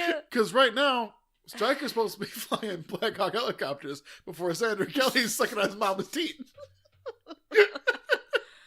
Well, it's after Vietnam. By like a day. Not necessarily. The summit could have been a little, like, quite a bit afterwards. There's a chance that this could work. All right. There's a chance this could work. All right. But then... But if this is after the Vietnam War like that, then he's already met Stryker. Yes. And he doesn't look like that. Fuck. Because Stryker also wasn't like, Logan, hey. Long time, dude. You good? You still doing the God damn tree it. Cutting thing? God damn it. Shouldn't you be a lumberjack right now? Aren't you Hugh Lumberjack? Where's Kayla Silverfox? Yeah, where's Kayla? And her sister, Emma Stone. Which... makes a lot more sense than Emma Frost. Emma Stone should have played Emma Stone. You said Emma Stone. Yeah. Yep. Hey, yep. Yep. So Charles enters Logan's mind and sees all of that sweet garbage. God damn it. And then your favorite line. Yeah. Are you ready? I'm gonna bomb it. You ready? Yeah, I'm ready. I don't want your suffering. I don't want your future. And then no, I wasn't botched at all. It sounded pretty good, Phil. Thank you. Yeah, you're right. Charlie and Charlie have a conversation. Yes, he re-enters Logan's mind. Yeah. He's like, go past it. And he's like, oh, okay. He's like, and then, oh, I thought you meant just see the bad stuff where you might have fallen in love with Jean Grey. We're not totally sure. You probably should have made that a little bit more clear. And he's like, yeah, I know you're right, but I can't go back and fix it now. Listen, we only had 9 acts to do this. So yeah, he like wakes up, does like some astral projecting out of Logan's body. Yeah. And has a conversation with Patrick Stewart. Yeah. So I don't understand the logistics of that scene, but I loved it. So I guess what probably happened was that maybe Stuart Charles was old Charlie boy, as he is in the credits, was like could have potentially been like reading Logan's mind, or like had access to like that mind at the same time as young X. Sure. They could have been in the same like psychic area at the same time. Yeah. I can see it. I can see it. Like it's I not said, too much of a stretch. It's not me. like oh, but excuse me kind of thing. It's not one where I'm going to tell the officer to take out his pad and start taking notes. Yeah. But it was one where I was like, that was weird. I love it, but I don't know. I liked those two on screen together a lot. Oh my god, I wish there could have been more. Yeah. I really did like it. I wanted a McKellen and Eric, but I knew that wouldn't happen. McKellen. I was like, wow, it's 2 out of 3 of the best actors in this whole goddamn movie. Who's the third one? Ian McKellen. Okay. Hugh Jackman's good too, but he's like 4th, I'd say, probably. Yeah. Right. Fassbender is like good, but I wouldn't say he's like I really like a great him in the role, actor for but me. There's times where I think he kind of, you know what I mean. Yeah. I think he does a great job as young Magneto. I just don't know if he like kills it as hard as everybody else does. Yeah. So he's basically just like, you need to hope again, Charles. We need you to hope again. And then that convinces then Eric's him. like, there's no hope. And then he's like, stop it. There's no hope here, Charles. There's no hope there, Charles. You can tell he wants to say it. He's like, no. He does that little like old man perk up. Where he, I can exactly imagine that for Ian McKellen too. Fuck. Oh, he says the most human of power, hope. And then we go Eric on a train, lifting some tracks. Yep. Hauling track. Very human, very hopeful. So I thought when I first saw this, I thought he was taking the track to like use the track to like stop the train. Yeah. Like I thought he was gonna try to like derail it into the ocean. I was like, just fucking tip the train. Yeah, over. knock it over, dude. And then he uses the train to like coat all of them in metal so you can control them, which I thought was pretty The sweet. Sentinels, yeah. The Sentinels, Mm-hmm. yeah. The Sentinels. The Centennials. But he killed a bunch of people, like secondhand. Cause there's anyone going down that there's train a track. trial by fire to find out there's a run of track missing. Yep. That's we just lost a train. I don't think Eric cares all that much about the consequences to his What if actions. there's mutants on there? True. Maybe he should think about the consequences. He's become what he's when will you sworn to learn defeat. that your actions have consequences? You freaking pricks! Jesus. This is how I feel all the time. Kids relatable.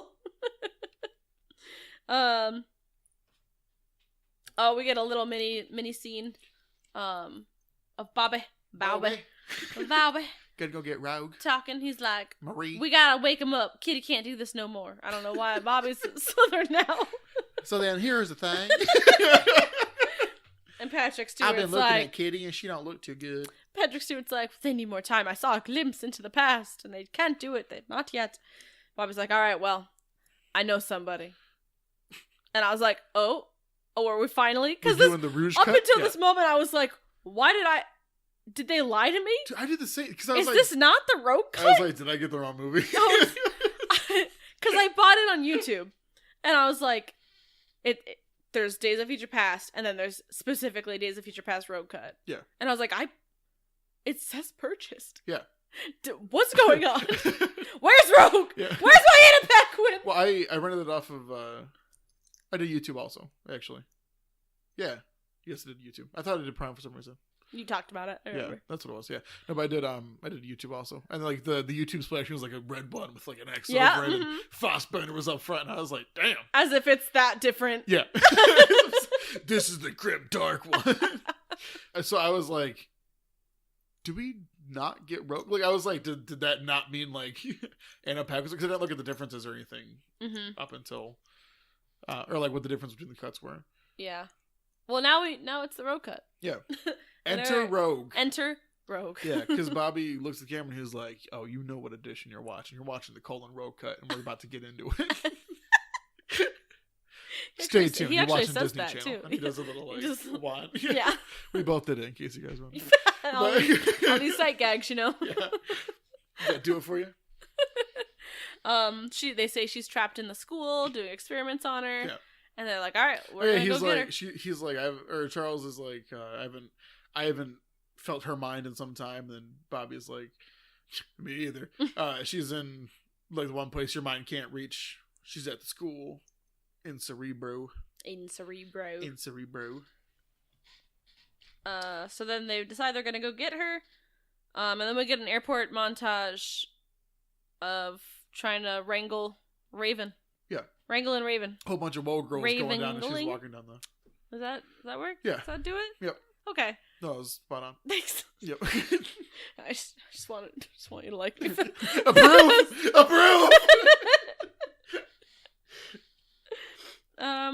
Yeah, so Charles inhabits an old lady. Freaks me out a little bit. Yeah. Mystique's wearing a hat here. We'll get back to that. Oh, okay. Yep. God damn it. What if we didn't? Because I know what you're going to say. No, you tell your story. We will get back to that. Who lives, who dies, who tells your story. What does she do with the hat? What is a hat? What is a hat? Holy fuck. So montage, Charles is like, come back. And she's like, no. He's like, you have to. And she's like, I have to. She's like, bitch. Oh, you can't control me? She's like, oh, you hear this guy. Get out to do what he says. I don't fucking think so. Does some Z-snaps. Mm-hmm. So Raven's like, I gotta do what I gotta do. And he's like, I know you, and you're better than this, and you're not a killer.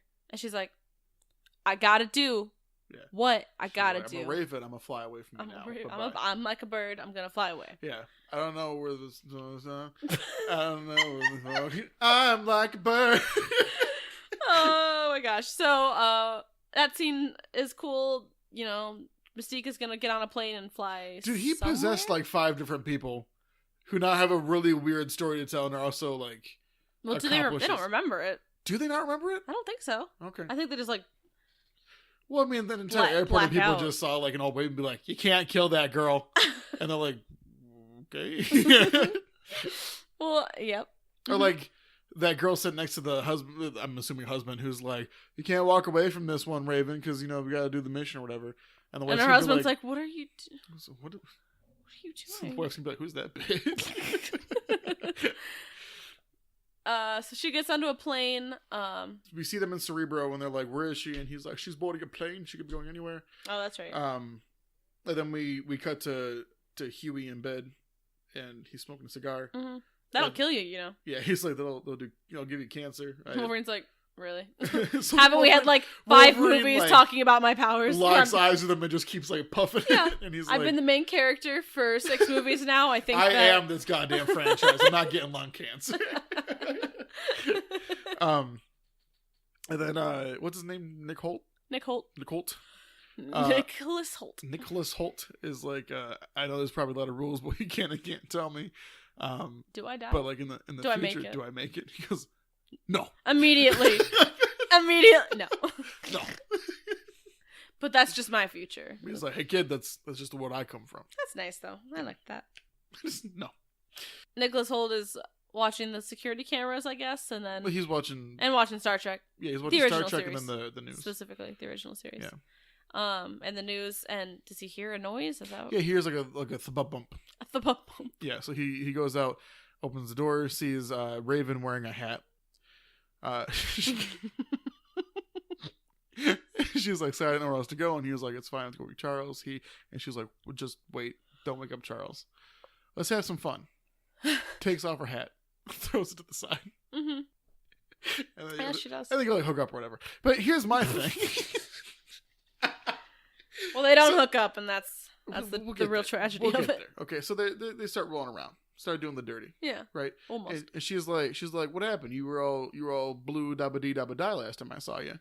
And he was like, well, I've been taking these shots dabba dee dabba die, and it makes me not blue unless I get all worked up or I'm excited. Dabba dee dabba die. Dabba dee dabba die. And then they start fooling around. He's like touching her booty. She turns back to Mystique. Mm-hmm. She's no longer Jalal. Yeah. And he's still touching her booty. Yeah. And then he's... Sorry, I know this isn't where you're going. What happened to the hat? Did she buy a hat that she was accessorizing with? I wish that we were being filmed so that I could just stare at the camera. When she was at the front door, she had a purse on. Does she have it? Bits of her skin are just lying all over the house. She never takes off the purse. Phil, it's her skin. She reaches into it. And it's lying all over the place. Looking for her keys. Yeah. Did she keep her keys inside of herself? Mm-hmm. She does. Yep. School transition's cool. We go from the shot of the school that they're in, like, past, the Days of the Future past. Yeah, and then we go just to the future. We go to the future. We go from the Days of the Future past to the Days of the Future. Yeah. And it's really cool, like, I can't think of the word, but, like, this whole next bit, the transitions and like the whole parallels for this next sequence. Super cool. Probably one of my favorite, just like that's probably my favorite scene of the series. So yeah, absolutely. It's just really well executed. We've got young and old Magneto walking through these hallways. At first, I thought Magneto was like at the school or something, and I was like, "What is happening here?" So Magneto's breaking into, God, how do we distinguish these? Future time. We have Days of Future and we have Days of Past. Okay. Days of Future. We have Doff Magneto and Dop Magneto. So can we just say Future and Past? Do you think that's easier? So Days of Future Magneto is walking, is breaking into the school for gifted youngsters. So he's being guided by Charles, and Charles is like, follow the water and gas lines. And you'll get to a wall that's reinforced with steel. And Days of Future Magneto goes, in other words, a door. Pop! Palap. Boom. Diggity dog. Boom diggity dog indeed. I have no idea where Days of Past Magneto is, though. The Pentagon. Oh, is that... Okay. The Pentagon. Is that where Trask has all of his, like, research and stuff hidden? No. Because that's where he was finding, like, the Angel's Wing and, like... I don't think that was Trask's place, but that was just like because he has the helmet too, and there's that the helmet coin, and the Baconator coin. You're probably right. That was the Pentagon. Oh, that's right, because her wing got cut off at that island in Cuba, right? Yeah. Okay. Yeah. So in the Pentagon, he's like walking through, and he's like, "Gotta get my helmet." He has those two like metal orbs, and he like shoots them and knocks at those two fuckers. And they come back and they start circulating that one like center guard. Yep. And then we're talking about Days of Past. Days of Past Magneto, yeah. And then that guard, again, in a long series of people that are not paid enough for their jobs, the guard still reaches for the phone before Magneto like closes his fist and just boom, knocks him out. Poor guy. Yeah. Didn't deserve it. But like that cop in X2, that fucking crack shot when Pyro's like, or no, Magneto, or what's his name? Wolverine. It's like... the face of the series. Yeah. Wolverine's like, I got these knives in my hand. Yeah. And then just boom, headshot. I love that guy. And this whole time we were switching between Days of Future, Days of Past. To create the Days of Future Past. Yes. And this is the whole point of the movie right here. That's why it didn't make sense with the road cut. Oh, gotcha. That's true. Would this have been... It was just the old Magneto. Or... Days of Past Magneto? Yeah, just Days of Past Magneto. So in the regular cut, it wouldn't have the... It doesn't have the... Wow. It doesn't have the cross transition, no. It's not interlaced. Huh. I wonder... Now I kind of want to watch this movie without the road cut. But honestly, I'd be down to watch it again. I'm not going to lie to you. Yeah, I know, right? Because that transition sequence was... I just remember, like, watching it, and I was like, I was just so excited. Days of Past, I'm just going to wrap that one up so we can just talk about Days of Future. Oh, okay. And we'll stop crossing between the two. But Days of Past, he gets to, we see like a display of stuff they took from like the Cuba incident. We see one of Angel's wings. We see the helmet. We see the Baconator coin. Yeah. There's this really sweet scene where, or that shot where he like puts his hand up to the glass and the helmet like comes crashing through it and it just like gets to his hand. Mm-hmm. I love that scene a lot. That was good. That was a really good shot. Now in the Days of Future, we see them rolling up on Cerebro. Doors open and there's these two guys like over Rogue, and Magneto's like, I've been on this slab before, see how it feels, and like gets all the tools and starts like moving them towards the guys and they back up. Yep. Mm-hmm. And then Bobby Iceman runs over to Rogue. He's like, Rogue, Wake up. Rogue. Slaps her face Rogue, a little slap, bit. slap, slap. Nothing's happening. So he touches her face, and then Mentos freshness. Yeah. She wakes up, blows a little ice. She's like, "Ooh, minty fresh." Balby, and he's like, "Hey, Rogue, wake up." And then they start booking it out, and then the Sentinels are up. They're knocking. They're coming. Here they come. They got that good loving. Just need someone to sign for it. You know what I mean? They're like walking over. This grates is why you shouldn't stuff. let me. Yeah, they're like stabbing at them from under the grates, and by this point, I'm like, why? Why is Magneto not doing more? Because he could have like lift the grates up and like zoom them away or something. Yeah. Probably faster than they're walking. Yeah. He's getting old, okay? Yeah, okay, sure. Except the ending. Yeah, okay.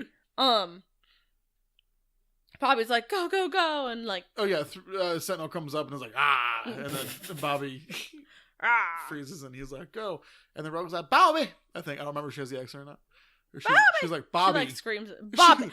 Bobby! She's like, Bobby Iceman, you come here right now. Bobby Iceman? She's Bobby Iceman.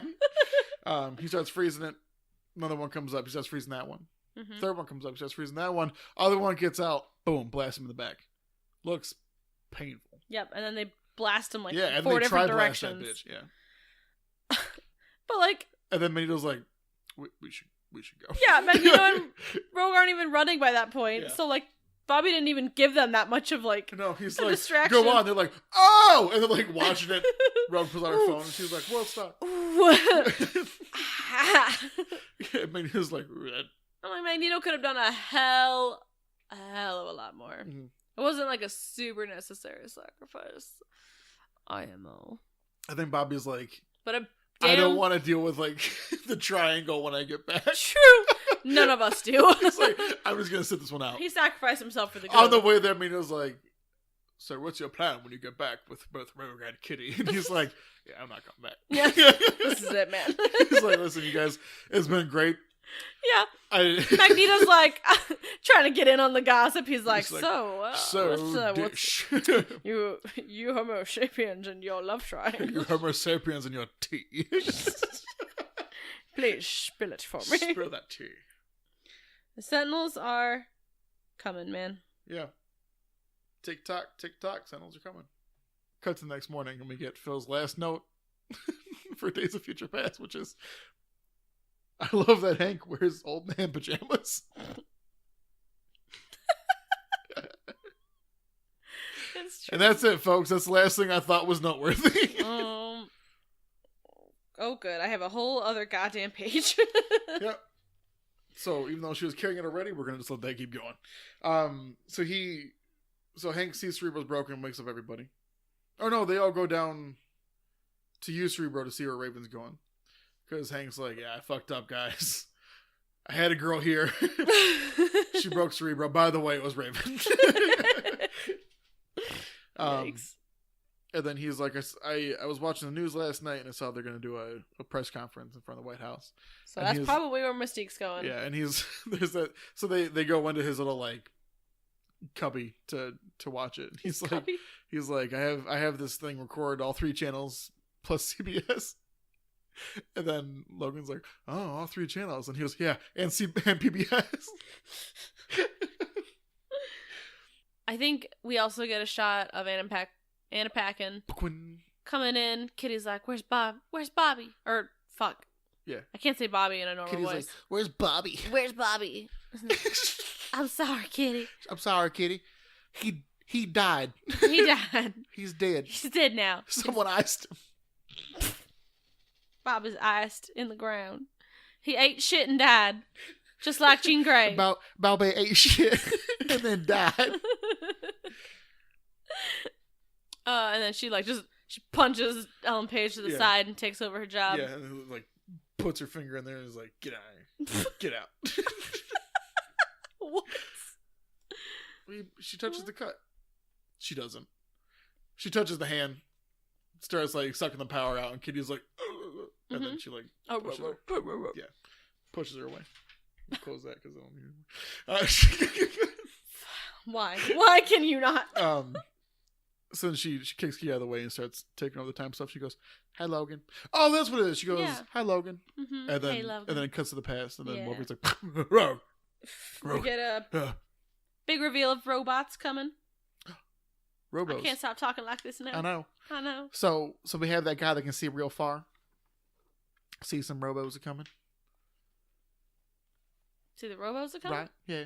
Oh, that's right. I was talking about the past. Oh, you talking about the past? Because they're doing the reveal of the robots. We're seeing the robots. The robots. And then we see Magneto walking through an empty stadium. Somebody's drawing some lines on there. Yeah. And they're like, "What you doing here?" And he goes, what is he like? He's like, "Don't worry about it. Borrow this." Oh, borrow this. Yeah. So he rips up the stadium. Yeah. And floats it on over to the White House. Yep. Yeah, where the announcement is. All right. Yep. That's right. You reckon? I reckon. Then are we Charles done? and Hank are what? Are we done? You do you. Oh, all right. All right. It really hampers my ability to use other people's voices. That's the thing. Charles and Hank go through the metal detector, and then it goes off, and then the guy's like, "Can I see your invitations?" And then Charles like touches his head, and he's like, "Yeah, there's these two right here." They're like, "Oh, cool." Move along. Go right on in. And then Logan like steps through and like he's already like annoyed, and then he steps through the metal detector, and he turns around and looks at it, and they're like, "Right, you're good to go." He's like, "Oh yeah, I forgot. There ain't no metal in me yet." Yeah, he's like, that part of Origins didn't happen yet. God. Well, that's like 4 years from now, after his lumberjack days. Oh, you're right. Yeah. Before Mystique kidnaps him.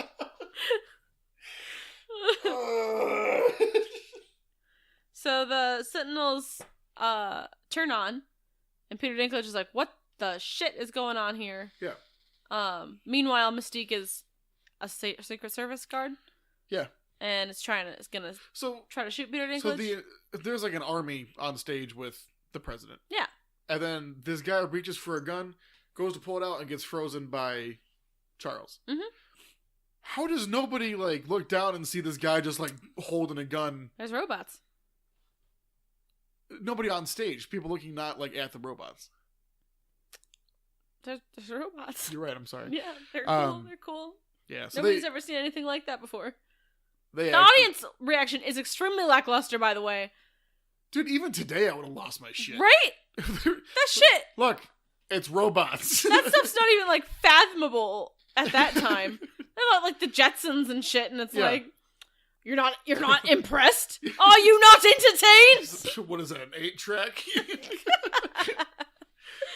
I have Magneto is ridiculous, and this goes for both Days of Future and Days of Past Magneto, because he's like just floating a stadium on over, controlling these robots, and then in the future, I think is when he starts. Oh, because all of the Sentinels are like attacking their base now, and he's like he stopped everything mid-time. Oh, this is the moment he like picks up the X-Jet. Yeah, he picks up the Quinjet, throws it forward, and like pulls it apart to start like just stabbing a bunch of them. Yep, and then Storm electrocutes it, explodes, and then he just like stops everything. 99.9% of everything. The 0.01% of germs gets through.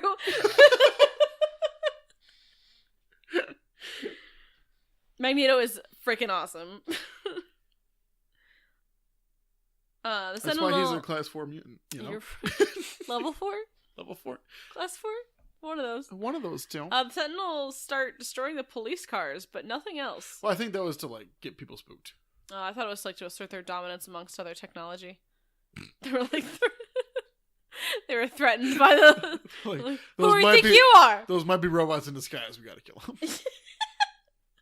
You never know. You never know. These humans might be too. Gotta get rid of them. The arena gets like dropped around the White House. I think now. Charles just barely dodges himself out of the way of not getting completely killed. Even then, just mostly smushed. Yeah.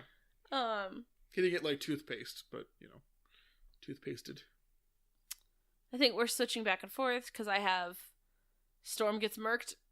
Storm then also eats shit and dies. Isn't that? I thought people started dying around the time Mystique was having the standoff with Charles. Like, after the Eric thing? Yeah. No, because we have a whole, like... So Storm dies, gets stabbed. After we find out Magneto has an injury. Oh, yeah, because Ellen Page, like, pulls him back through. Yep. And then Wolverine and Eric fight. Okay. And Wolverine gets like super stabbed by a bunch of like rusty metal or something. So Wolverine starts charging at Eric. And like Eric's like flinging shit at him and Wolverine's knocking it away. And then from behind him, he pulls up like a cinder block with like rebar in it and fucking takes him down. Mm-hmm. Pulls out the rebar and starts like slicing it through, like weaving it through Wolverine. Oh boy. Ugh. And he's like, so much for being a This survivor. is one of those moments where you had like a really horrified look on your face. Did you blame me? No.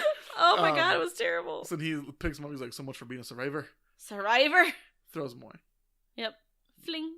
Just flicks him. Yep. And he like, bing, like bing. Disappears in the sky. And then we get like I laughed at this, unfortunately. You did. I don't know why, but I was like, this is not supposed to be funny. But we just get like a shot of like the cityscape and like a big river, a wide river, and then like, bloop, just sploosh. Yeah. It was a little bit comical to me. I'm sorry. It was very insensitive of me. You are. Colossus gets ripped in half. Yeah. This is where it starts getting real brutal. Because Hellboy, because they just literally one of them grabs his hand and then just oh god, someone else dies. I think the Pyro 2.0 dies. Yeah. And that's when Eric like gets the bunker out where the president and Peter Dinklage are, and pulls it out, and he like points all the cameras at him, and he's like, "We are the future." Yeah, well, we are the cure. We are. He's like, you wanted to assert your dominance over us, but I've shown you just a glimpse of the devastation we can rain on your species. Yeah, you Homo sapien. You Homo sapiens. And then we have Nixon storm out, and he's like, "You want to make a statement? Kill me. That's fine. Leave them alone, or whatever." He's like, "No." Yeah, he's like, "I'm gonna kill, I guess." But after he bursts out and he like starts talking, they show inside where Dinklage looks over at the president, who's like, "I don't know." Beast is getting like the shit rocked out of him by a sentinel, so he takes out a bunch of the syringes and like stabs himself with them. And then we see on the display it goes from mutant to non-mutant. And so they go towards Eric and... But first, so this is the scene where we get Days of Future. This is the really sweet scene between... Oh, their goodbye? Mm-hmm. Yeah. Oh my gosh. So Magneto's pulled in by Ellen Page. And so inside is Rogue Wolverine, Kitty Pryde, Magneto, and Professor X. Sure. Well, I did it. I said all of their characters. I'm so proud of you. Thanks. And then all I remember is Magneto saying to Charles, like, all of those years wasted fighting each other to have a precious few back. Precious few of them back. And they fucking they hold hands. And I love these two actors are best friends in real life too. I know, it's so like cute. Genuinely, they are best friends. I think I teared up during that scene. Yeah. That was like genuinely just so good. Yeah. Oh, it's probably one of my favorite moments of the franchise, actually. Yeah. Because there's so much build up and depth to that. Yeah. To that moment. Mm. Especially with the contrast of what's happening in Days of Past, you know? Yeah. So then that's when Magneto goes to defend himself. Sorry. Days of Past, Magneto goes to defend himself from one of the Sentinels. And this Nixon guy turns out to be Mystique. Woo. That's crazy, right? What? I know. Who would have thunk it? And Pull she out a shoots gun, his ass. Fucking blast him. Boom. I think so. We were watching Plop, it. plop. She and I were watching this with her boyfriend, and we all three went, "Ow!" I know. He gets shot. Shit. And then she starts walking towards him, and he goes, "You used to be a better shot." And she goes, "Trust me, I still am." And fucking windmill kicks this guy. Knocks his ass down. is out Yeah. for the count. Yeah. And she turns, she's like, all right, time to fucking kill Peter Dinklage. Yeah, she's like, Dinklage is going down. I've had enough of Dinkle, okay? No more Dinklebot, all right? Yeah. We're donezo's. And then Charles is like, girl, but He's what like, if we didn't? But wait, Raven. What, Raven? Raven. What if we didn't do that? He's like, but wait, what if, though? And then Hank is like, take her down. And he was like, bup, bup, bup, bup. I think Starts talking to her. he's like, we can show them a new path. And she's like, we already are the enemy. And he's like, but you just saved all these people. That's all you've done. Yeah, show them. The only thing you've shown them is you saving their lives or something Mhm. like that, yeah. Or you showing mercy, something, yeah. Yep. And then basically that's enough. Yeah. And she's like, fine. She drops the gun. And like all during this time in Days of Future, literally, like the beams are coming out of the Sentinels. I think they're like a foot away from Charles. Yeah. And then everything fades away as soon as she drops the gun. All of this like back and forth, this whole sequence was shot So super well. I'm sorry, to back up a little bit. We do see Wolverine get plopped in the ocean, or the river, and then start drowning. Mhm. And then we cut to Days of Future Wolverine, who starts like, right? And then his claws come out, and you see Rogue is like, oh. You see that like, oh, I'm about to get stabbed. Flashbacks. I didn't catch that. Oh. So then her dropping the gun makes everything disappear. And then she turns around, and as she's walking out, she grabs Eric's helmet, pulls it off, and goes, he's all yours, Charles. And walks out. So he like possesses Eric, gets him to lift the thing off of the metal off of Charles's body, and knocks his helmet out. Or no, helmet's like 5 feet away or something. Yeah. Well, because she pulls it off and like tosses it. Yeah. And then Eric is like, if they take me, I'm as good as dead. If they take me, I'm as good as dead. I'm as good as dead. And he's like, I know. Bitch. Goodbye, old friend. Goodbye, old friend. He's like, goodbye, Eric. Goodbye, Eric. Goodbye, Eric. Goodbye, Eric. And then he blocks his number. Yeah. Ooh. But he doesn't block him on Facebook. He puts complicated on. Eric's phone buzzes and he pulls it out and he says, relationship status is complicated. And then Eric just goes away. He just flies away. Yeah. Like a bird. Like again, he's like a bird. He's gonna fly away. He doesn't know where his nose is. I don't know the rest of that song at all. But I think that was another like, I'll take the L on this one. It's a big L. Moment. It's a big L, yeah. It's a big also moment that for us to not see anyone trying to like apprehend him, but I guess they're all just like I wouldn't scared shitless. There's no way in hell I would have tried to apprehend him. Yeah. They're like, okay, this dangerous mutant is just living in our world somewhere. Yeah. Sure. They're probably gonna have a special division created to hunt muties now. I meant to bring this up earlier. In X-Men 1, we were like, man, why are they trying to lock up all these mutants? What'd they do? But they were like, Mystique killed Trask. Like, that was in the opening exhibition. I was like, okay, so Senator Kelly being all upset this whole time makes more sense. Yep. Yeah. It actually does, like, yeah. give a lot more. I was like, what? What'd they ever do to you? A lot, apparently. The whole Cuba thing. Yeah. And then the whole... Because Cuba and Trask were, like, part of the past. Yeah. So now the whole timeline is just different. Mm-hmm. The trilogy just didn't happen. Right. Huh. Who would have thunk? Who would have thunk it? Wow, they just changed the entire... Mm-hmm. Just like that. Wow. Just like Nothing matters. Nothing really matters. So we focus on Logan drowning, and he passes out, and then he wakes up in a room. Yeah, in the future. In the future. Days of future. Yeah. They have passed. The days of future have passed. He wakes up, he opens the door. Well, there's a bunch of shitty little teenagers walking around. Mm-hmm. Crazy. It would suck to live, like, in the dorm across the hall from, like, right? Logan. Why would your room Because he has night terrors. You know that. Yeah. He has so many night terrors. Why would you have the room right next to the kids anyway? Shouldn't the teachers' rooms be, like, fear. A different... Plus, like... different floor? At least? Does he still have his PTSD dreams about Jean? Probably. Logan remembers everything. He's the only one. Logan is the three-eyed raven. Yes. Koikwatsu, the three-eyed raven. Koikwatsu! Do you know the Koikwatsu means? Three-head Wolverine. He has the stories of this world. That's why. All right. I'm not gonna. Who knows who's watched what? This is X-Men. No Game of Thrones spoilers. All right, sorry. Jesus. So, yeah, Bill. Jeez. So he's like looking around, and Hank comes around the corner, and he's like, "Old friend, hi. Well, late start." Pah! And then like walks downstairs. Ow. Bring it down. Sorry, that was Beast, not me. Oh. Okay. He looks over and sees Rogue and Bobby Iceman. They're like holding hands, and then like Hi, Logan. they look and they like smile, nod, and walk away. And it was funny because I watched it and I was like, "That's it." I was like, no one like. I was like, Rogue doesn't run up to see him, and I'm like, "Oh yeah, that hasn't happened in this time." Nope.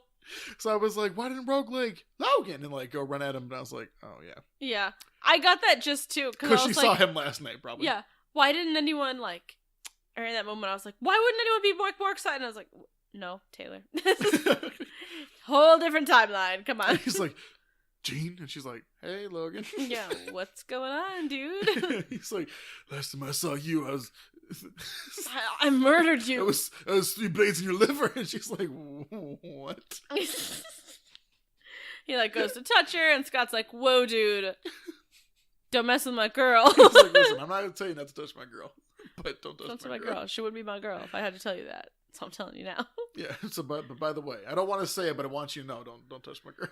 So Gene and Scott leave, and Logan's like, "I'm gonna need you to fill me in on everything that happened since 1973, please." Yeah. And then I did like that. Charles was like, "Dude, go teach your fucking class." Yeah. And Logan's like, "I have a class." And he's like, "Yeah, you teach history."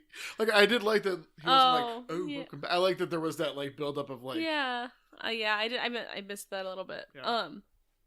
That's cute. I like that he teaches history. Yeah. That's gonna be troublesome in a bit. Yeah, I might need to find a substitute for a little while. He's like, "Oh, welcome back. Welcome back, old friend. We have a lot to catch up on." Yeah. He's like, "You did it. You started the school." And he's like, "I had a promise to keep it." And that's the end, right? No. Yeah, he's like, "What do you remember? What's the last thing you remember?" And he goes, "Drowning." And then I'll tell you a story, Taylor. God damn it. So the story as we know it for Wolverine. Stryker finds Logan, puts him in the Weapon X program, coats him in adamantium, Yeah. sends him on a couple missions, whatever, things happen, whatever. In the Origins timeline, obviously, we know what happens from that unfortunate movie, but as far as we know from the first 3 movies, if we're keeping that as the only canon, he makes them, he breaks out, runs away. Yeah. But all this is done by Stryker. Yeah. Right? X2, we see Stryker again. Not Mystique. No.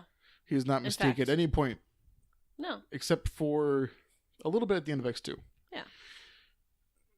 So, So why would he be Mystique? Exactly. Why would he be Mystique? So we see Wolverine drowning. It's the bottom of the lake. Bottom of the river. Yeah, bottom of the river. Long He's way being down. pulled up by a police boat. Yeah. He gets pulled out. The rebar starts flying out. One of the cops is like, "Oh my god, this guy's still alive." Because a lot of people don't know Logan has regeneration powers. A lot of people don't know that yet. Mm-hmm. So the cop goes, "What do you want me to do with him, Mr. Stryker?" Makes sense. Of course Stryker has him because he has to go in the Weapon X program. We got to set everything back to the course it should be on, right? Yeah, right. Time's like a river. You can throw a pebble and make a river. It always corrects itself towards the end. God damn it. Stryker turns around, looks at the camera and says, "I'll take it from here." And that's where it ends, right? Hmm.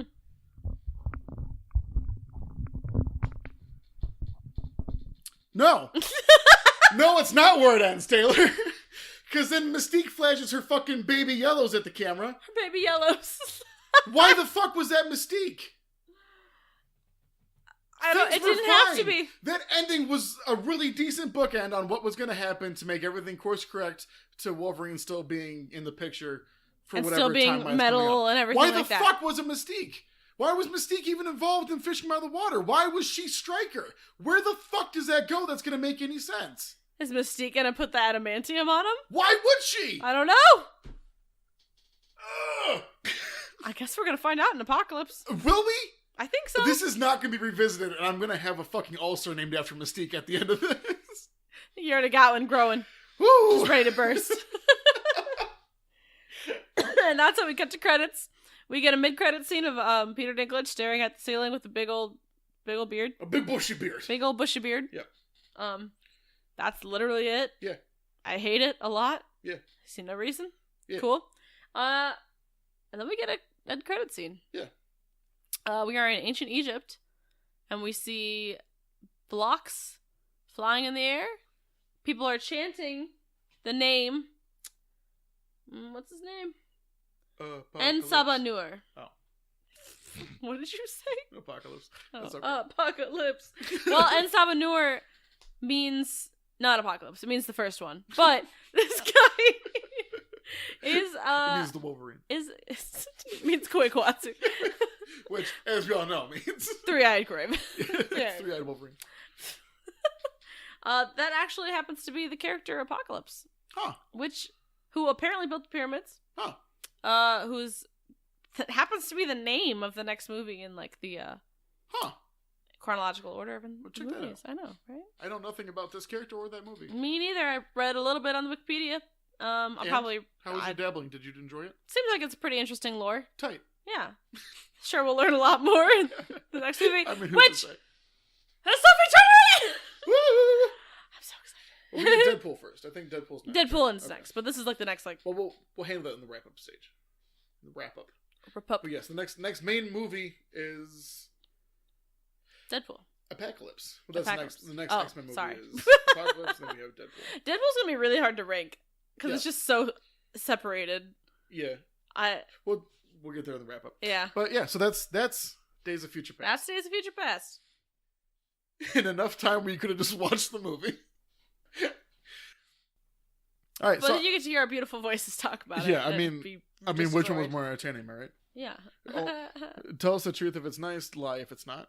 Mm-hmm. But either way, like either way. Yeah. Subscribe. So you can shit on us later if you want. you just watch all of this on a spike. So I liked it a lot. Final thoughts. I really enjoyed this movie. I liked it a lot. I wasn't kidding when I said I'd watch this again with you if you wanted to see like the not rope cut. I think I do. Yeah. I mean, this is the first one where I've been like, I want to watch it again without like having to like delve into it and just kind of like sit back and just like veg a little bit. Yeah, I mean, this was the first one that felt like a blockbuster, not one that was just like going. Well, it made fucking 700 and however much million. Right. I mean, but like, holy crap. The other ones I felt like they were like, oh, this is it. This is the big one, and I was like, that was right. Yeah. You know what I mean? And like, I think this is the first one that like each act I enjoyed. There might have been a little part, like a couple parts where it, like dipped in each one, but like overall, I was like, each part of this I enjoyed. I think this had the best acting. Yeah. Of the franchise for me. Yeah. Overall. Yeah. Some of the best writing. Dialogue was amazing. Everyone was so comfortable in their characters. Also, there wasn't anybody who was like even Storm, who like came back for like 5 minutes. Like she felt like she was like back in it. You know what I mean? Yeah, and like I had my minor critiques of it, but I think that they're just ones that kind of follow just in the X-Men franchise. It's just what's been happening. It's just what it is. Yeah. And obviously the Mystique thing we're never gonna escape. I'm just saying.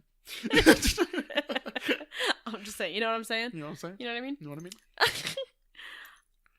I said, so in the beginning I said I would put it above Wolverine, but probably below First Class. But I think I would change that now. So you can't do that yet. Okay. I'm just letting you know. I'm just thinking I'm going to change that opinion. Okay. Okay. So, I mean, but I very much enjoyed this movie. Like I said, you were like, I'm going to have to watch this. And I was only like 75% of the way through when you told me that. And I was like, I might watch that with her. Yeah. I might tell her, hey, wait till I get there. Yeah. You know what I mean? But I was honestly like ready to watch it again. Yeah. And like I said, the Wolverine, I loved the middle bits, but towards the end I was like, no, I'm not. Yeah. Like there was enough of the story in the Wolverine for me to be like, oh, damn it. Yeah. Mostly towards the end. Yeah. And like First Class, I didn't have that I think for me. was decent all the way through. Like it was the first like good one, I think. Yeah. But I mean, it's still just mostly a story movie. You know what I mean? And like there were cool set pieces, but it wasn't as like.